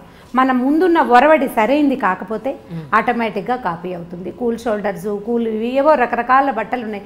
దానివల్ల మనం సాధిస్తున్నది ఏంటంటే అవధూత లక్షణాలను సాధిస్తున్నాం. దేహాభిమానం లేదనమాట మనకి. శరీరాభిమానం, అవధూతలకు దేహాభిమానం ఉండదు, వాళ్ళు ఎలాగైనా ఉంటారు. ఇప్పుడు మన వాళ్ళ పరిస్థితి కూడా అలాగే ఉంది. ఇప్పుడు బట్టలు చక్కగా వేసుకుంటే ప్రెజెన్స్ బాగుంటుంది అంతే. అవతల వాళ్ళ దృష్టి ఎలా ఉంటుంది, నీ శరీర భాగాల మీద అవతల వాళ్ళ దృష్టి పడుతుంటే నీకు చీదరగా ఉండట్లేదంటే నీకేమీ లేదు, శరీరాభిమానం లేదు అంతే. అది ఎవరి వాళ్ళ ఇండివిజువల్ థింగే కానీ రెండోది కాదు కదా. దానివల్ల ఇవేమైనా జరుగుతున్నాయి అన్నమాట పిచ్చి మాట అండి. అది డ్రెస్ వల్లని కాదు, డెఫినెట్గా కాదు. నా ఉద్దేశం కూడా అది కాదు. కాకపోతే అమ్మాయికి గౌరవం ఏ విధంగా వస్తుంది? ఇప్పుడు ఒక మనిషిని మనం రోడ్డు మీద చూసాము, ఫస్ట్ కనపడేది అమ్మాయి మొహం, అమ్మాయి టాప్ టు బాటం, బట్టలు, ఇదే మనకు కనిపించేది. ఆ తర్వాత మాట్లాడితే ఆ భాష, దాన్ని బట్టే ఆ అమ్మాయి మీదైనా అబ్బాయి మీదైనా గౌరవం ఉండేది. అయితే ఈ చూసే విధానంలో బయట జనాలు, మనకు సంబంధం లేని జనాలు, ఇప్పుడు నేనే ఉన్నాను, ఎవరో విధానం అనడం అనవసరం, ఇంత షార్ట్ లెంత్ వేసుకొని అప్పర్ బాడీ అంతా బయట కనిపించేలా వేసుకుంటే నన్ను గౌరవంగా చూడాలని అనుకోవడం నేను కరెక్టా? అదే ఎలా చూస్తారా? అలా కాదు. ఇప్పుడు మన బట్టల వల్ల బట్టలతోటే ఏవి రావు, కానీ బట్టలతోటే కొంత వస్తుంది. ఎగ్జాక్ట్లీ అదే నేను చెప్పింది. అంతే, అనవసరంగా మన మీద 10 మంది చెడు చూపు పడకుండా చూసుకుంటే అమ్మాయిలు చాలా అంటున్నాను, అంతకు మించి ఏం లేదు. ఇక దీనికి చాలా ఎన్లార్జ్ చేసి స్లీవ్లెస్ వేసుకుంటేనే అంటే స్లీవ్లెస్లు ఎందుకు వేసుకోవద్దంటారు?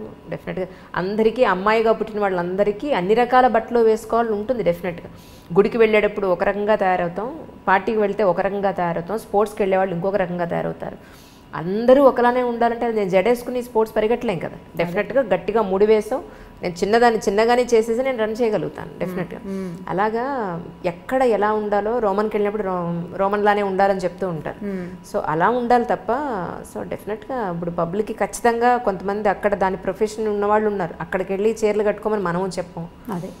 సో అలాగా అందరికీ చెప్పేది ఏంటంటే ఎక్కడ ఎలా ఉండాలో అక్కడ ఉంటే బాగుంటుంది. ఇప్పుడు రోడ్డు మీద వెళ్ళేటప్పుడు కాస్త 10 మంది మనల్ని చెడుగా చూడకుండా ఉండే బట్టలు వేసుకుంటే చాలన్నది నా ఉద్దేశం, అంతకు మించి ఏం లేదు. యా, ఇంకొకటి, ఇంతకీ సండే రోజు మీరు షాపింగ్కి వెళ్ళట్లేదు చెప్పండి, విండో షాపింగ్కి. సండే రోజు విండో షాపింగ్కి నెక్స్ట్ గెలరియో మాల్ వెళ్ళాను నేను. వెళ్ళారా? మొత్తానికి వెళ్ళారు? నేను వెళ్తూనే ఉంటాను. ఓకే. ఎవరితోటైనా వెళ్ళినా నేను పెద్దగా నాకు చాలా అవసరమైన వస్తువులు తప్పిస్తే కొను నేను. ఈవెన్ నేను కూడా అంతే. అయితే నేను బాగా చీరలు పట్టుకుని షాప్కి వెళ్తుండగా ఒక ఆవిడ నన్ను చూశారు, నాకు మొన్న వాట్సాప్లో కూడా పెట్టారు, మీరు బోల్డ్ చీరలు కొనుక్కున్నారు అని. ఇప్పుడు కొత్త ప్రశ్నలు వస్తున్నాయి, మీరు చాలా చీరలు ఎలా కట్టేసుకుంటున్నారు అని. అంటే ఇప్పుడు నేను మీరు అడిగిన ప్రశ్నకి ఇప్పుడు సమాధానం చెప్తాను. భగవంతుడు చాలా కొద్ది మందికి కొన్ని అదృష్టాలు ఇస్తాడు. నాకు భగవంతుడు ఇచ్చిన పెద్ద అదృష్టం, నాకు 7 అక్కయ్యలు ఉన్నారు. నేను నా చిన్నప్పటి నుంచి, అంటే నేను చీరలు కట్టుకోవటం మొదలైనప్పటి నుంచి 18-19 ఏళ్ల వయసు నుంచి, మా పెద్దకయ్య నాకంటే 10 ఏళ్ళు పెద్దది. ఇంతకుముందు చెప్పాను కదా. ఎంతమంది మీ సిస్టర్స్? 8 సిస్టర్స్ మేము. మీతో కలిపా? నాతో కలిపి మేము 8 మంది. ఒక అన్నయ్య ఉన్నాడు మాకు. మొత్తం 9 మంది. మొత్తం 9 మంది. నేను చివరిదాన్ని. ఓహో. నేను సంగీతం క్లాస్కి మా పెద్దక్కయ్య కొత్త చీరలు కట్టుకెళ్ళటం ఎన్నిసార్లు చేశాను. మా అమ్మవి పెద్దక్కవి, మా నాన్నగారు అప్పటికే లేరు. మా మదర్ కొత్త చీరలు సాధారణంగా కట్టుకునేవారు కాదు.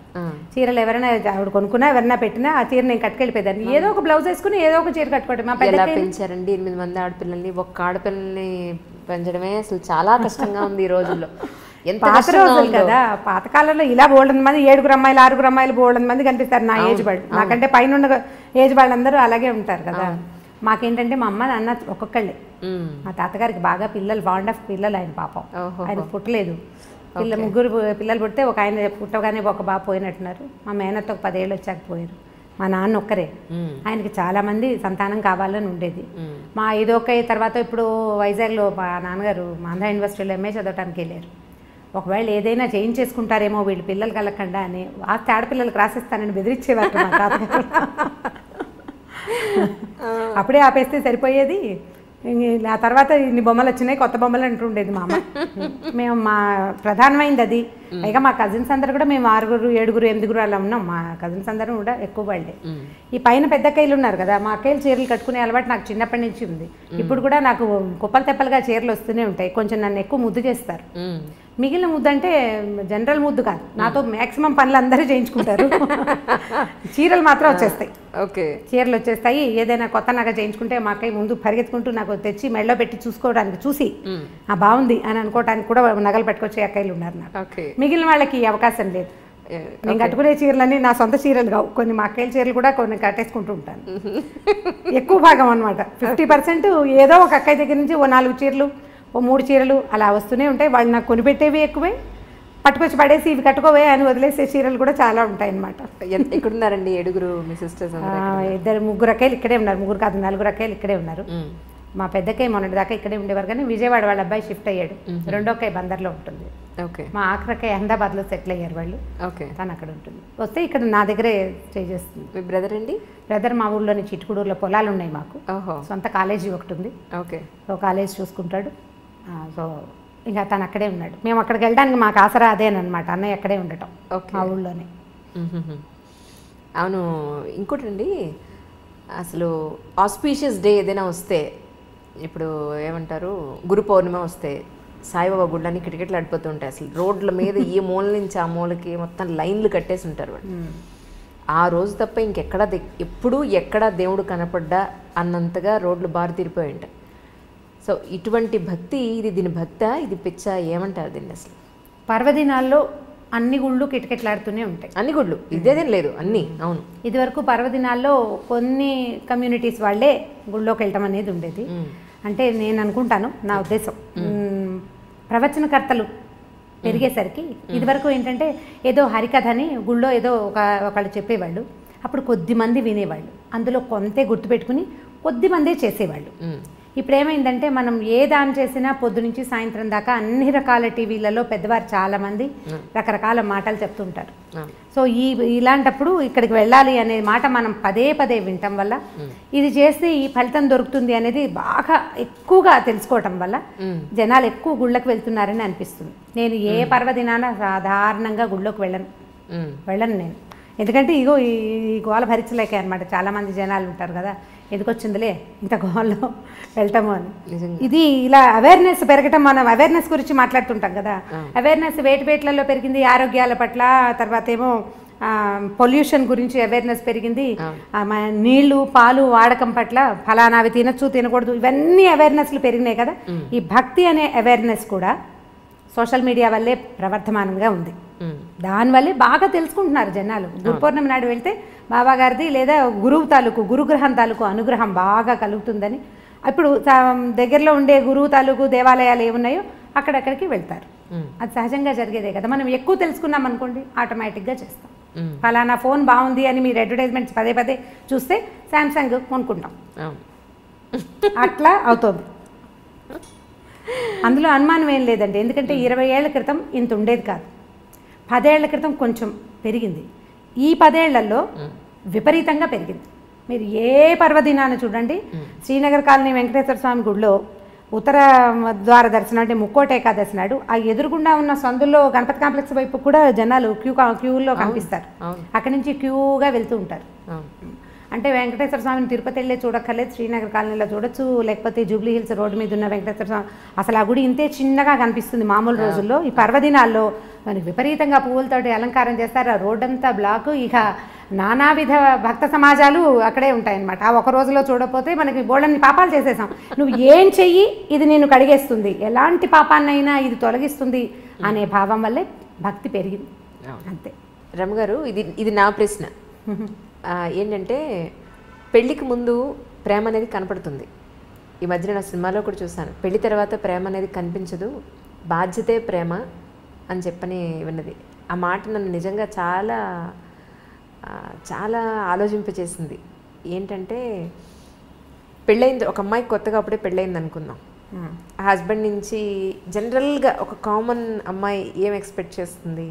సాయంత్రం వచ్చినప్పుడు తనతో చక్కగా ప్రేమగా మాట్లాడాలనో, ప్రశాంతంగా దగ్గర తీసుకోవాలనో, కాసిన పువ్వులు తీసుకురావాలనో, ఇద్దరు కలిసి గుడికి వెళ్ళాలనో, ఇద్దరే కలిసి ఏకాంతంగా ఉండాలనో ఇవి ఎక్స్పెక్ట్ చేస్తుంది. కానీ రాను ఏదో సినిమాలో లేదా మన ప్రోగ్రాంలో కొత్తగా పెళ్ళైన ఆ బులబాటం ఆ మోజు 1 year ఉంటుంది, ఆ తర్వాత అంతా ఇలాగే ఉంటుంది అన్నట్టుగా ఇక ఆ తర్వాత అంతా బాధ్యతలే కనపడుతూ ఉంటాయి. మళ్ళీ అలాంటి ప్రేమ కనిపించదా అంటే అప్పుడు ప్రేమ లేనట్ట, లేకపోతే పెళ్ళైన తర్వాత ప్రేమ కనపడదా? మీ ఉద్దేశ ప్రకారం ఏమిటి? మీరు 80sలో ప్రేమ కథలు అడుగుతున్నారు, లేటెస్ట్ కాదు ఇది. మా వాళ్ళదంటే నువ్వు ఇంకా అక్కడే ఉండిపోయావు. నిజం. ఇంకా పువ్వులు తెస్తాడు పెట్టుకునేందుకు, ఏ పిల్ల జడేసుకుంటుందో చెప్పండి? ఒకటి అది జడేసుకోదు, ఉద్యోగం చేస్తుంది. ఒకటి గుడిలోకి వెళ్దాము అనగానే వాడి పిచ్చివాడిలా తోస్తాడు అమ్మాయికి. మీరేమనుకోకండి, ఇలా ఇప్పుడు జరిగే సంగతి అదే. గుడికి గోపురానికి ఉండదు, వీళ్ళు మాల్స్కి వెళ్తారు, సినిమాలకు వెళ్తారు, కలిసి సినిమాలకు వెళ్ళే పిల్లలు జంటలు, ఇద్దరు కలిసి ఒకటే సినిమా ఏదో ఫేవరెట్ సినిమా పెట్టుకుని చూసే జంటలు కోకొల్లలుగా కనపడుతున్నారు. ఒకళ్ళు క్యాబ్ బుక్ చేస్తారు, ఇంకొకళ్ళు సినిమా టికెట్లు బుక్ చేస్తారు. మీకు ప్రేమలు లేవు అని అనుకోవటానికి వీల్లేదు. పైగా ప్రేమ అంటే ఏమిటి? ఇలా మారిపోయిందా? మారలేదా మరి? అంటే ప్రేమ ఆ రూపంలో లేదు, వేరే రూపంలో ఉంది. అంటే మీరు అనుకునే రూపం, మీరు సినిమాటిక్ 80sలో సినిమా కథే చెప్తున్నారు మీరు. మీ క్వశ్చనే 80 క్వశ్చన్. ఎవరు చేస్తున్నారు? సరే, ఇప్పుడు ప్రేమలు ఎలా ఉన్నాయి? ఇప్పుడు ప్రేమలు అంటే, ఇప్పుడు మీరు ఒక కుర్రాడు అర్లీగా ఇంటికి రావటం అనేది ఈ రోజుల్లో సాధ్యపడే సంగతి కాదు. వాడి గవర్నమెంట్ జాబ్ ఉండి, గవర్నమెంట్ ఉద్యోగము, పబ్లిక్ సెక్టర్ అంటే ఇప్పుడు అక్కడి నుంచి రావాలి కదా. ఇప్పుడు రకరకాల సాఫ్ట్వేర్ ఉద్యోగాలు, రకరకాల హోటల్స్లోవి, లేకపోతే హోటల్ మేనేజ్మెంట్వి, ఈ ఉద్యోగాల వాళ్ళందరి టైమింగ్స్ రాత్రి 9 తర్వాతే కదా. సాయంకాలం 5:30, 6 గంటలకి ఇంటికి వస్తాడు అనుకుందాం ఒక అబ్బాయి. అమ్మాయి ఏం పని పాట చేయదు, ఇంట్లో కూర్చున్న అమ్మాయిలు ఉన్నారా ఇప్పుడు? ఏదో ఒక చిన్నదో పొన్నదో ఉద్యోగం చేయాలనుకుంటుంది. అది చచ్చినో దేవుడా అన్నట్టు వస్తుంది. అప్పుడు వీడు చేతులేసి దగ్గర తీసుకుంటానంటే చచ్చి వచ్చాను ఏమిటి నువ్వు చేతులు వేస్తావు అనరు? అవును అంటారా? అనరా? డెఫినెట్, ఖచ్చితంగా అంటారు. అవును కదా. ఇప్పుడు ఈ 80 ప్రేమ కహాని ఇప్పుడైతే నడవదు. అవును. ఇప్పుడు మనకు నడిచేది ఏమిటంటే వీళ్ళిద్దరూ కొట్టుకు చావకుండా ఉండటమే ప్రేమ అంతే. ఈ కొట్టుకు చావకుండా ఉండాలంటే నీ ఉద్యోగం టైమింగ్స్ వేరు, నా ఉద్యోగం టైమింగ్స్ వేరు. మీ ఆఫీస్లో హాయిగా ఉంటుంది, మా ఆఫీస్లో కాల్చుకు తింటున్నారు, ఇలాంటి పాయింట్లు. లేదా నీకు ఉద్యోగం, నీకు ఒక 15,000 జీతం పెరిగింది, నాకు 10,000 పెరిగింది, అలాంటి విషయాల మీద పోట్లాడుకోకుండా ఉండి వీళ్ళు పేరెంట్స్ని ఎంతసేపు మధ్యలోకి తీసుకొచ్చి మీరు పెళ్లి చేశారు. ఇది ఇప్పుడు లవ్ మ్యారేజ్ అయితే వేరే కథ అనుకోండి. ఇప్పుడు అరేంజ్డ్ మ్యారేజ్ అయితే అమ్మ నాన్న చేరుతుంటారు కదా మధ్యలో, వాళ్ళని ఎంతసేపు ఏమంటారు పంచాయతీలకు పిలవకుండా ఉంటే దాన్నే ప్రేమ అనుకోవాలి ప్రస్తుతం. ఏ పంచాయతీ లేదంటే వాళ్ళు ప్రేమగా ఉన్నట్టు. మీకు ప్రేమ అంటే ఇబ్బంది పెట్టకుండా ఉండటము ప్రేమ. అంతేగాని సినిమా చూపించటమో బయటికి తీసుకెళ్ళటమో ఏదైనా తినిపించటమో దాన్ని పూర్తి స్థాయి ప్రేమగా అనుకోవడం మనకి వీల్లేదు. ఇప్పుడు ఇబ్బంది పెట్టకూడదు, సతాయించకూడదు, ఎంతో కొంత హెల్ప్ఫుల్గా ఉండటం, దాన్నే ఈ రోజుల నాటికి ప్రేమని అనుకోవాలనిపిస్తుంది నాకు. ఇప్పుడు అమ్మాయి ఏదో ప్రెగ్నెన్సీ, ఆఫీస్కి వెళ్తుంది, ఎట్లా కష్టపడి వెళ్తుంది, దానికి కొంచెం హెల్ప్ చేయటం, కొంచెం పని చేయటం. ఆ అమ్మాయి వచ్చేసరికి పనులు పేర్చి ఉంచకుండా కొంత పని అయినా చేసి కూర్చోబెట్టి వీడే సరుకులు కొనుక్కొచ్చి అవన్నీ చేయక్కర్లేదు, కొంత హెల్ప్ చేస్తే చాలు. మనం ఎలా తెలుసుకుంటున్నామంటే అడ్వర్టైజ్మెంట్స్లో కూడా అవే కనిపిస్తాయి. అమ్మాయి కాళ్ళు చాపుకొని కూర్చుంటే మొగుడు ఇల్లు వాకిలి తుడుస్తూ కనిపిస్తాడు. అది చూసి వీళ్ళు నువ్వు అలా తుడవట్లేదు అంటే ఎవరు తుడుస్తారు? ఎక్కడైనా జరుగుతుందా అట్లా? ఎక్కడా జరగదు. నువ్వు ఒళ్ళంచకుండా కాళ్ళు చాపు కూర్చుంటే నీకు నార్మల్ డెలివరీ ఎలా అవుతుంది? నువ్వు పిల్లడికి పాలిచ్చి ఎలా పెంచుకుంటావు? నువ్వు 4 పనులు చేసుకుంటేనే బాగుంటుంది. పనులు 4 చేసుకుంటే అన్ని రకాల పనులు చేసి నువ్వు చెయ్యలేని పనికి అతని సహాయం తీసుకోవాలి. చేయగలిగే పనులకి సహాయం తీసుకుని కాళ్ళు చాపు కూర్చోవాలంటే ఏం పద్ధతులు అవి? దాన్ని ప్రేమ అని అనడానికి వీళ్ళేది, ఓవరాక్షన్ అని అంత ఓవరాక్షన్ చేయక్కర్లేదు. ఇబ్బంది పెట్టకుండా ఉండటమే ప్రేమ అని నేను భావిస్తాను. స్టవ్ మీద పాలు పెట్టాం, పాలు పొంగుతున్నాయని హాల్లో నుంచి చెప్పకూడదు. అప్పుడేదో పని చేసుకుంటుంటే మగవాడు వెళ్ళి స్టవ్ ఆపాడండి, అది ప్రేమ. లైట్ ఫ్యాన్ వదిలేసావు అని అనకుండా వీళ్ళు అటు నుంచి వస్తూ లైట్ ఫ్యాన్ వదిలేసి చాలామంది ఏం చేస్తారంటే అక్కడ చూసి వచ్చి హాల్లోకి వచ్చేసి ఆ గదిలో లైట్ ఫ్యాన్ ఎవరి కోసం తిరుగుతున్నాయి అని అడుగుతారు. అవును కదా, దాన్ని ప్రేమ అనరు. ఆపేసి ఫ్యాన్ వదిలేసి వస్తున్నావు, కరెంట్ వేస్ట్ అని క్లాస్ తీయచ్చు, దీన్ని ప్రేమ అనిపించుకుంటుంది. కొంచెం క్లాస్ తీసే ప్రేమ పర్వాలేదు, ప్రైవేట్ క్లాసులు తీసే ప్రేమలు కూడా కొన్ని ఉంటాయి. నువ్వు అన్నీ ఇలాగే చేస్తున్నావు ఈ మధ్య అని వాళ్ళు ఆ పని చేసేసి చెప్పడం. ఇప్పుడు ఇది కూడా చేయకుండా ఏమీ చేయకుండా ఉంటే మాత్రం దాన్ని ప్రేమ అంటానికి వీల్లేదు. ఇంత మాత్రం ప్రేమని ఈ రోజుల్లో ఎక్స్పెక్ట్ చేయొచ్చు. అంతేగాని సినిమాటిక్గా సాయంకాలం అయ్యేసరికల్లా వచ్చేసి మనకు పనులు చేసి పెట్టేసి మన బయటికి తీసుకెళ్ళేసి వాడు ఎంత చచ్చిపోతున్నారు, ఇవాళ రేపు ఉద్యోగాల్లో ఎంత స్ట్రగుల్ అవుతున్నారు, ఉద్యోగాల్లో పోటీ, ట్రాఫిక్లో హడావిడి, ఎంత బాధపడుతున్నారో. పైగా ఎంతసేపు నెల తిరిగేసరికి వచ్చేసే ఈఎంఐలు, ఈ లోన్లు, క్రెడిట్ కార్డులు, అవన్నీ మన వెసులుబాటు కోసం ప్రతి వస్తువు పదునైన కత్తే కదా. క్రెడిట్ కార్డు ఎంత సంతోషంగా ఉండేదో కొత్తల్లో, అది కట్టేటప్పుడు రక్తాశ్రువులు వస్తాయి, రక్తకన్నీరే, మనకి దుఃఖం వస్తుంది, బాబోయ్ ఇదంతా కట్టాల్సి వస్తుంది. వాడుకుని గీసేసేటప్పుడు గొప్ప సరదాగా ఉంటుంది. మా వాళ్ళని ఎత్తుపట్టు ఏమంటే ఆల్రెడీ మీకు అనుభవం ఉన్నట్టుంది అదిగో కదా. ఇవన్నీ పదునైన కత్తులు ప్రతిదీను. ఈ కత్తుల్ని హ్యాండిల్ చేయటమే కష్టం. ఇప్పుడు మగవాడు ఒకడు ఉద్యోగం చేసి ఆడవాళ్ళు ఇంట్లో కూర్చుంటుంటే వీళ్ళకి ఏమనిపిస్తుంది, శని ఆదివారాలు సెలవులు రాగానే వీడు మన బాగా తిప్పేయాలి, అక్కడికి తీసుకెళ్ళాలి, ఇక్కడికి తీసుకెళ్ళాలంటే ఈ 5 రోజులు చచ్చి ఉండి పైగా ఈ వర్క్ అంతా శనివారం రాత్రి లోపల సోమవారం పొద్దుటికి అది రిపోర్ట్ అందించేసేయాల్సిన ఉద్యోగాలు ఉంటాయి. వాడు ఏం సరదా పడతాడు పాపం? వాళ్ళు ఎలా సరదా పడగలుగుతారు? ఫ్రీగా ఉండటానికి వాళ్ళకి పెద్దగా అవకాశం లేదు. అసలు మన ఉద్యోగ వ్యవస్థే పరమ దౌర్భాగ్యంగా ఉంది. ఇప్పుడు వర్కింగ్ అవర్స్ బాగుండట్లేదు కదా, వర్క్ కల్చర్లు బాగుండట్లా, వాడు స్ట్రెస్ ఫీల్ అవుతుంటాడు. వాళ్ళు ఏమనుకుంటారు, మగవాళ్ళు ఏమనుకుంటారు, వీళ్ళు మనల్ని రిలాక్స్ చేయాలి, ఆడవాళ్ళ వల్ల రిలాక్సేషన్ రావాలంటే. ఇప్పుడు నేను సినిమాటిక్ మంత్రదండం, ఇది కూడా 80s 70sలో హీరోయిన్లు ఎన్ని కష్టాలైన పడి ఇంటికి వచ్చేసరికల్లా చక్కగా శుభ్రమైన ఇల్లు, తెల్లటి పక్కలు, మల్లె పువ్వులు లాంటి మంచాలు, ఇలాంటివి చాలా చదివేవాళ్ళం చిన్నప్పుడు. అలా మంత్రదండం లాగా చేయటము ఆడవాళ్ళ వల్ల కాదు. సో 70s 80s ప్రేమ కథలు, అప్పట్లో ఉండే ప్రేమలు మనం తెలుసుకున్నవి. మన ఇళ్లలో మనం చూసామా అంజలి? మీరు ఆలోచించి చూడండి. 80sలో మన అమ్మ నాన్న, 80sలో మనం చిన్నపిల్లలం కదా, మన అమ్మ నాన్న, మన అక్క బావ, మన మామయ్య, మన అత్తయ్య, పోనీ బాబాయ్ పిన్ని, ఇలా సినిమాటిక్గా ఉన్నారా? ఆలోచించి చూడండి. లేరు. అప్పుడు బాధ్యతలు, పనులు విపరీతంగా, పనే పాట. ఇప్పుడు మనకి ఏమీ లేవు పనులు. మగవాళ్ళకి పనులు తక్కువే, ఆడవాళ్ళకి పనులు తక్కువే. మనకి విపరీతంగా ఉన్నది డ్రైవింగ్, పొల్యూషన్, స్ట్రెస్, ప్రతిదానికి అవే హెచ్చుగా ఉన్నాయి. మరి ఇప్పుడు అప్పట్లో బాధ్యతల వల్ల ప్రేమలు తక్కువగా ఉండేవి, సినిమాటిక్ ప్రేమలు లేవు. ఇప్పుడు స్ట్రెస్ వల్ల సినిమాటిక్ ప్రేమలు తక్కువగా ఉంటున్నాయి. మనం స్ట్రెస్సే ఎక్కువ తీసుకుంటున్నాం. ఇప్పుడు శని ఆదివారాలు ఉన్నాయనుకుందాం మన దగ్గర, పోనీ ఒక ఆదివారం ఉంది, దాన్ని సగం చేసుకోవడానికి ట్రై చేయండి. మనం ప్రేమని కొంచెం సినిమాటిక్గా సాధించగలుగుతాం. సగం చేసుకోవడం, పొద్దున పూట బయట తిరిగి, లేదా ఇప్పుడు బఫే బ్రేక్ఫాస్ట్లు అవి కనపడుతుంటాయి ఊళ్ళల్లో, సిటీలోనే, టౌన్స్లో కూడా ఉన్నాయిలేండి. విజయవాడ, గుడివాడ కూడా ఏం తీసుకోలేదు హైదరాబాద్ కంటే. అవి ఆదిలాబాద్లో లేదు కానీ మన నిజామాబాద్ అలాంటి ఊళ్ళల్లో కూడా ఉన్నాయి. పగలు మధ్యాహ్నం దాకా మీరు ఎంజాయ్ చేద్దాం, ఎక్కడికైనా వెళ్దాం, ఎవరింటికైనా వెళ్దాం, గుడికి గోపురానికి వెళ్దాం, సాధ్యమైనంత ప్రేమగా ప్రవర్తించడానికి ట్రై చేసి మధ్యాహ్నం నుంచి మగవాళ్ళని వాళ్ళ వర్క్ వాళ్ళని చేసుకొని ఇస్తే అటే కొట్లాడుకోకుండా మనం కొంత ప్రేమ కథని సాధించగలుగుతాం. ఎంతో కొంత. ఇది కష్టం, చాలా కష్టం అండి, నిజం. పని పూర్తి చేసేసుకోండి తర్వాత నేను బజార్ వెళ్దాము అని పాతకాలపు హీరోయిన్ల లాగా మనము చెప్పలేకపోతాం. రుసరుసలాడుతూ ధుమధుమలాడుతూ ఉంటాం. వారం నుంచి చూస్తాను నువ్వు ఎప్పుడు పని పెట్టుకుంటావు దిక్కుమాలిన ఆఫీసు. అయితే అదే దిక్కుమాలిన ఆఫీసు మనకి అన్నాన్ని పువ్వుల్ని వాటిని వీటిని ఇస్తుందని మనం అనేటప్పుడు మనకు గుర్తురాదు. న్యాచురల్ కదా. నేను చెప్పలేదా నోరు పదునుగా ఉంటుందని, నాలిక బహుపదునైనది. అది ఏమంటుందో దానికే తెలియదు ఒక్కొక్కసారి.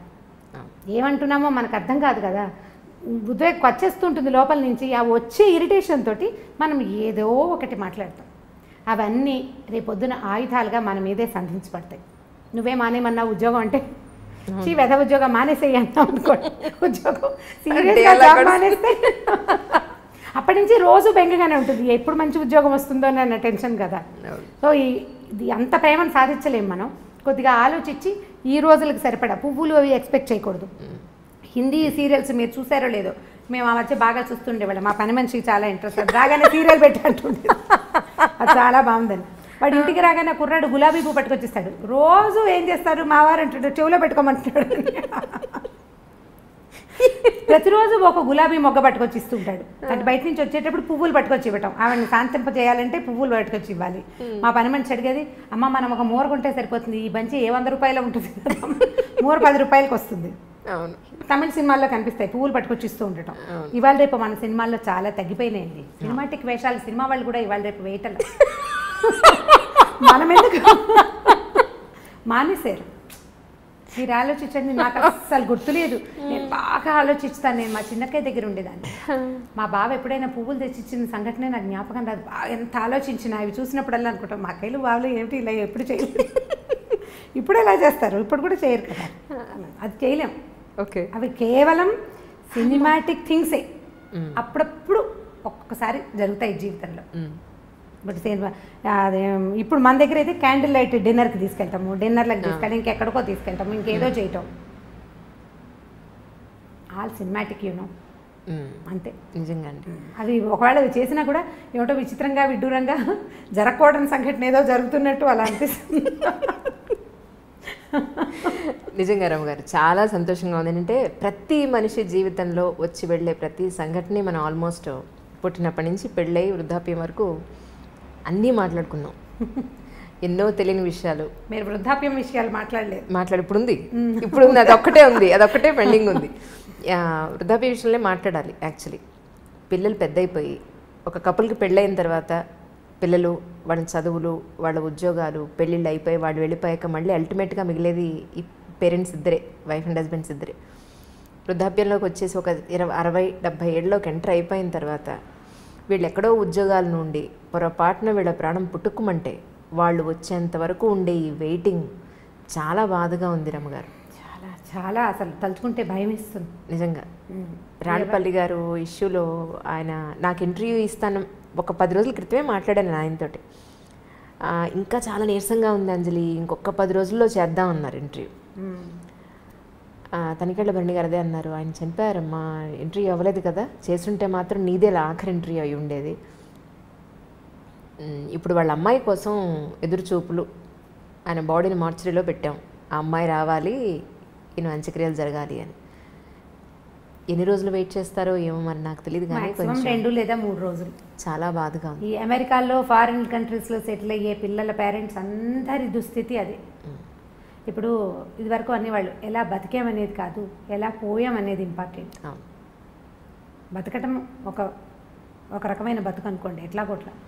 ఈ చనిపోయిన తర్వాత అసలు ఇలాంటి మాటలు మాట్లాడడానికి కూడా కష్టంగానే ఉంటుంది. వాళ్ళ పిల్లలు రాలేదు అంటే ఆ బాడీని ఇంట్లో పెట్టుకునేందుకు, వాళ్ళు చివరి క్షణం దాకా జీవించిన ఇంటికి ఇక దాన్ని ఉంచకూడదు. ఇలాంటి దుస్థితి ఎవరికి రాకూడదు అనిపిస్తుంది. మా కజిన్స్లో, చుట్టాల్లో, చుట్టుపక్కల ఎదురుకుండా ఇళ్లలో అసలు మేము ఉన్న లైన్కి, రాళ్లపల్లి గారి ఇంటి పక్కనే బిల్డింగ్లోనే ఉండేది. ఈ ఎదురుకుండా లైన్ అసలు వృద్ధాశ్రమాలు అంజలి. అవి అందరి ఇళ్లలోనూ ఓన్లీ పెద్దవాళ్లే ఉన్నారు. పిల్లలందరూ ఫారిన్లో సెటిల్ అయ్యారు. ఈ పెద్దవాళ్ళు ఓపికగా ఉన్నన్నాళ్ళు సంవత్సరం వెళ్ళొస్తూనే ఉంటారు. 6 నెలలు ఉండొస్తారు, 6 నెలలు ఇంటికి వచ్చి ఇక్కడ ఉంటుంటారు. ప్రతి సంవత్సరం లేదా సంవత్సరం 2 ఏళ్ళు ఉండిపోయి మధ్యలో ఎప్పుడో ఇక్కడికి వచ్చినప్పుడు వీళ్ళల్లో ఒకళ్ళు పోతే రెండో వాళ్ళ పరిస్థితి వర్ణనాతీతం. వీళ్ళు ఏం చేయాలో తెలీదు, ఇక్కడ ఎవ్వరు ఉండరు, ఏ ఆసరా ఉండదు. ఇలాంటప్పుడే కదా మోరల్ సపోర్టు, పిల్లల సపోర్టు కావాలి. ఒంటరిగా దిక్కులేని పక్షుల్లాగా అయిపోతారు. వాళ్ళు వచ్చేదాకా ఈ బాడీ, ఈ శరీరాన్ని ఇంట్లో ఉంచలేం కదా, ఉంచే అవకాశం లేదు. అసలు మార్చురీలు ఎందుకున్నాయిరా అనిపిస్తే ఇగో ఇలాంటి దానికోసం ఉన్నట్టు అనిపిస్తుంది. వీళ్ళని అక్కడ ఉంచటం, ఈ రెండో రోజుకే సాయంకాలానికే మారిపోతుంది కదా మన పరిస్థితి. ఈ మారిపోయే పరిస్థితిని అవాయిడ్ చేయడానికి అక్కడెక్కడో పెడితే కనీసం పోయినప్పుడు ఒక ఇద్దరు వాళ్ళ పక్కన కూర్చొని ఏడ్చే పరిస్థితి కూడా లేదు కదా, అది కూడా లేదు. వీళ్ళు ఇంట్లో ఉండిపోతారు. కానీ వీళ్ళు ఏడిస్తే వీళ్ళని ఓదార్చడానికి కూడా ఎవరు మనుషులు లేరు, పిల్లలు లేరు, ఎవరో వస్తారు చుట్టాల పక్కలు ఉన్నవాళ్ళు. మా ఎదురింట్లో చూశాను నేను ఇలాంటిదే. రాళ్ళపల్లి గారు పాపం ఆయన అక్కడ దిగి కారెక్కి వెళ్తుండేవారు ఎక్కడికైనా. నాకేం ప్రత్యక్షంగా వారితో పరిచయం లేదు, కానీ పక్కనే కదా బిల్డింగ్, దిగి వస్తుంటే చూస్తుండేవాళ్ళు. ఇప్పుడు వాళ్ళ అమ్మాయి వచ్చేదాకా ఆగాల్సిందే. ఎవరైనా ఇదే పరిస్థితి. ఈ అమ్మ నాన్నలు పెద్దవాళ్ళు అయ్యాక ఫారిన్లో సెటిల్ అయ్యే పిల్లలు ఆలోచించాలి దీని గురించి అనిపిస్తుంది నిజంగా. ఇప్పుడు వాళ్ళు పిల్లలు ఒక చోట ఉంటారు, వాళ్ళ పిల్లలు కూడా రేపు ఒక చోట. అంటే దీనికి పెద్ద ఇంపార్టెన్స్ ఇవ్వని మనస్తత్వాలు ఉన్నాయి అనుకోండి, అదేం పెద్ద ఇదేం కాదు. కానీ మనము ఆ స్థితిలోకి వచ్చాక కానీ కొన్ని విషయాలు మనకు అర్థం కాదు. మనం ఆ పరిస్థితిలోకి వెళ్తే కానీ అర్థం కాదు మనకి. ఇప్పుడు అర్థమయ్యాక మనం చేతులు కాలేక ఆకులు పట్టుకున్నట్టుగా అప్పుడు ఇంకా చేయగలిగేది ఏమీ లేదు కదా. కొంచెం ఆ పేరెంట్స్ పెద్దవాళ్ళు అయితే పిల్లలు ఇండియాలో ఉండి అని, లేదా వాళ్ళు ఎక్కడుంటారు అక్కడే ఉండటం, లేదా వీళ్ళని తమ దగ్గరే ఉంచుకోవటం లాంటిది ఏదైనా చేస్తే బాగుంటుందేమో అనిపిస్తుంది. వీళ్ళు అక్కడ ఇమ్మడలేకపోతారు పాపం, వీళ్ళు అక్కడ ఉండలేకపోతారు. వీళ్ళ ఎన్వైర్న్మెంట్కి ఒక అలవాటు పడి ఉంటాం కదా ఇది. అందుకని వీళ్ళు ఇక్కడ ఉండటం, వాళ్ళు బయట ఎక్కడో ఉండటం. బయట కంట్రీస్లో సెటిల్ అవ్వటం పిల్లలంటే ముందంతా భలే సరదాగా ఉంటుంది. అంటే వీళ్ళు నడి వయసులో ఉండగానే పిల్లలు బయటికి వెళ్ళిపోతారు, రకరకాల వస్తువులు పంపిస్తారు, బోల్డ్ డబ్బు వస్తుంది. అంతకుముందు చిన్న డబల్ బెడ్రూమ్ ఇళ్లలో ఉండేవాళ్ళు పెద్దగా లావిష్గా పెద్ద ఇళ్ళు కొనుక్కుంటారు, ఓ వంట మనిషిని పెట్టుకుంటారు. చాలా ఇళ్లలో కనపడుతుంది సహాయానికి. అక్కడి నుంచి ఓ పని మనిషిని ఎవరినో పెడతారు, అక్కడికి ఇక్కడికి ట్రిప్పులు వెళ్ళొస్తారు, పిల్లలు ఫ్లైట్లు బుక్ చేసేస్తారు, వెళ్తూ ఉంటారు. ఓపిక సడలని అంతకాలము బాగుంటుంది, చాలా ఎంజాయ్ చేస్తారు జీవితాన్ని పిల్లలు. బయట అందరూ కాదు, 80% ఇళ్లలో జరుగుతుంది ఇట్లా. కొన్ని ఎక్సెంట్రీస్ ఏవో చిత్రమైన కేసులు జరుగుతాయి, అసలు పట్టించుకొని కొడుకులు ఉన్న వాళ్ళు కూడా కనిపిస్తుంటారు. కానీ లోక సహజంగా జరిగేది. వీళ్ళ ఓపిక తగ్గి ఈ ఇద్దరిలో ఒకళ్ళు దాటిపోయే స్థితి వచ్చినప్పుడు అప్పుడు వస్తుంది సమస్య. కరెక్ట్. ఇప్పుడు ఇంతకాలం ఎంజాయ్ చేసి పిల్లల్ని ఏమంటారు, మీరు మమ్మల్ని వదిలిపెట్టి వెళ్ళిపోయారు, దూరాన్ని ఉన్నారు అని అనలేకపోతారు. వాళ్ళ కోసం వీళ్ళు వెయిట్ చేయాల్సే వస్తుంది. ఇప్పుడు ఒక మంచి ఒక చెడు అవునండి పక్కపక్కనే ఉంటాయి కదా. ఈ పక్కపక్కనే ఉండటంలో ఈ పిల్లలు ఫారిన్ కంట్రీస్లో ఉండటం, భార్యాభర్త ఇక్కడ మిగిలిపోవటం ఒక లైన్గా జరిగిపోతూనే కనపడుతుంది. అసలు ఇదివరకు ఎక్కడో అక్కడక్కడ కనపడేది, ఇప్పుడు ప్రతి ఆల్టర్నేట్ ఇంట్లోనూ ఒక సమూహంలో సగానికి పైగా ఇలాంటివే ఉన్నాయి. మా అక్కయ్యల పిల్లలు కూడా మగ పిల్లలు ఫారిన్లో ఉన్నారు. మా పరిస్థితులు కూడా అదే. కొన్నాళ్ళు పోయాక మేము కూడా అదే లైన్లోకి వెళ్తామని అనిపిస్తుంటుంది. మా అక్కయ్యలు పెద్దవాళ్ళు కొంచెం చాదస్తంగా కాస్త ధోరణిగా బిహేవ్ చేస్తే ఓ 10 ఏళ్ళు పోయాక నేను కూడా ఇంతేనేమో అనిపిస్తుంది. 10 ఏళ్ళు అలాగే అవుతాం కదా. ఇప్పుడు మీరు పై వాళ్ళని చూసే అవకాశం లేకపోతే చాలా నేర్చుకోలేము అంజలి. మన ముందు తరాన్ని ఫ్రీక్వెంట్గా చూసే అవకాశం ఉంటే మనం జీవితాన్ని చాలా తెలుసుకోగలుగుతాం, చాలా నేర్చుకుంటాం, ఎక్కువ తెలుస్తుంది. ఇప్పుడు నాకు ఎక్కువ తెలియటానికి కారణం నా ముందున్న తరాలన్నీ నాకు క్లోజ్గా ఉండటమే. నాకు అదొక అదృష్టమే. ఇందులో ఒక చిన్న మైనస్ పాయింట్ ఏంటంటే వాళ్ళ వృద్ధాప్యాన్ని చూస్తూ 10 ఏళ్ల తర్వాత నేను కూడా ఇంతేనని నాకు రోజు గుర్తు వస్తూ ఉంటుంది అన్నమాట. నాకు తెలుస్తూ ఉంటుంది, ఓ 10 ఏళ్ల తర్వాత, ఒక 15 ఏళ్ల తర్వాత నేను కూడా ఇలాగే అవుతాను, నేను ఇంతకే వెళ్తాను, ఇందులోకే వెళ్తాను. మామూలు జనాలకు ఆ అవకాశం ఉండదు, పెద్దగా తెలుసుకోరు, సరదాగా తిరిగేస్తూ ఉంటారు. ఎవరన్నా పెద్దవాళ్ళు కనిపిస్తే వాళ్ళు సీనియర్ సిటిజన్స్గా తోస్తారు. నాకు సీనియర్ సిటిజన్స్ అనిపించదు, మాకు అక్కయ్యలాగానే తోస్తారు, అదే అలవాటు కదా. వీళ్ళని చూసి వచ్చింది 10 ఏళ్ళు పోయాక. ఇప్పుడు మా అబ్బాయిలే నాకు చెప్తారు, అమ్మ 10 ఏళ్ళు పోయాక నువ్వు విజయబెద్దంలాగా అయిపోతావు, ఇప్పుడే చంపేస్తున్నావు నువ్వు. ఇలా అవుతూ మన జీవితాలు కూడా ఇందులోకి వెళ్ళవలసిందే. మనం తెలుసుకోవాల్సింది ఏంటంటే ఇవాళ యంగ్, ఎనర్జెటిక్గా, శుభ్రంగా, బ్రహ్మాండంగా, చాలా దృఢంతో ఉన్న మనము రేపొద్దున వెళ్ళే దారి మన ముందున్న దారే కానీ కొత్త దారి ఏది కాదు. అసలు సృష్టిలో కొత్తది లేదు,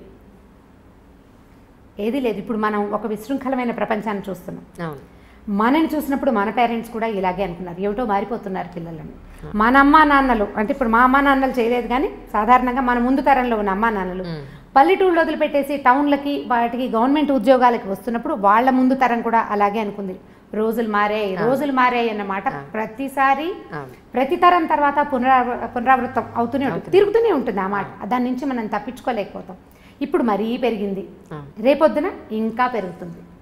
పాతదారిని పట్టడం మన వల్ల అవ్వదు, పాతదారిని వదలలేకపోవటం మాత్రం మన వల్ల అవుతుంది. మనం ఏం చేస్తామంటే మనకి బాగా నచ్చిన విషయాలు కొత్తవి తీసేసుకుని మనకు నచ్చనివి పాత రోజులు బాగున్నాయి అని చెప్తూ ఉంటాం.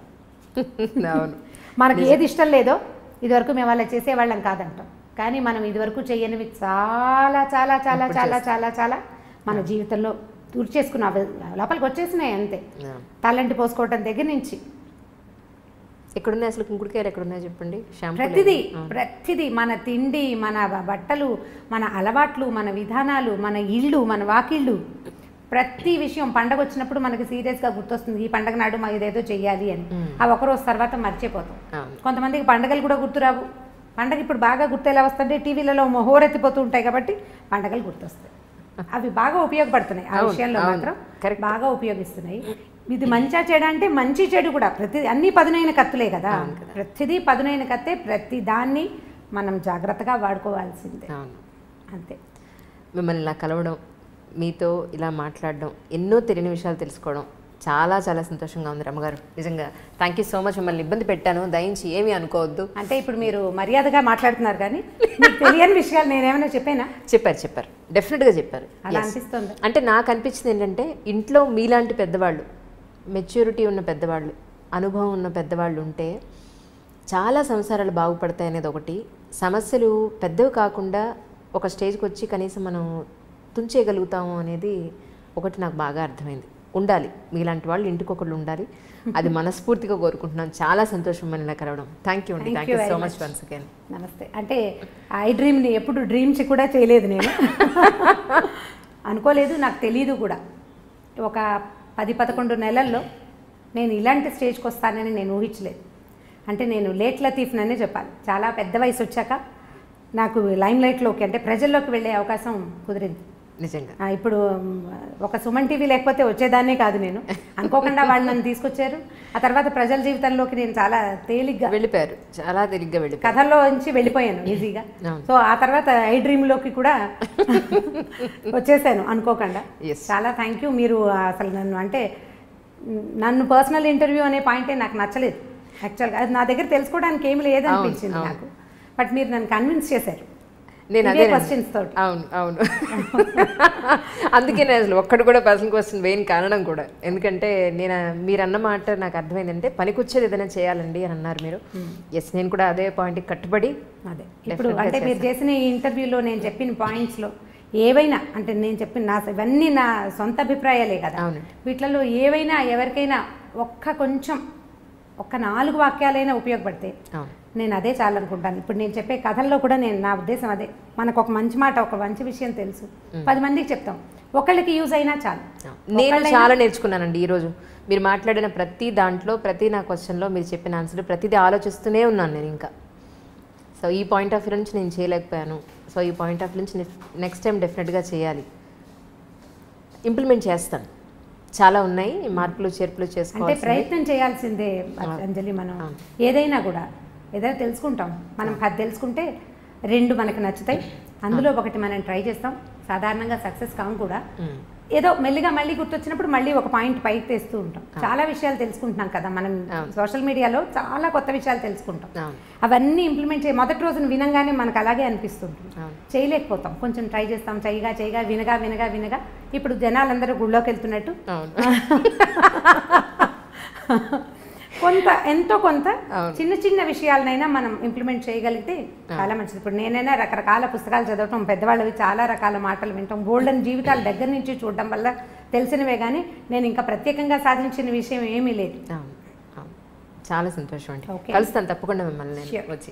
థ్యాంక్ యూ అండి. Thank you so much. This is Lavan Tripathi. నేను మీ Sai Dharam Tej. This is Niharika Konidala. And don't forget to subscribe to iDream. Please subscribe to iDream Media. Please subscribe iDream Media. Do subscribe to iDream. Subscribe to iDream Media. Please subscribe iDream. Do subscribe to iDream Media. Don't forget to subscribe. Click on the button below. Please do subscribe to iDream. Don't forget to subscribe to iDream. Please subscribe to iDream Media.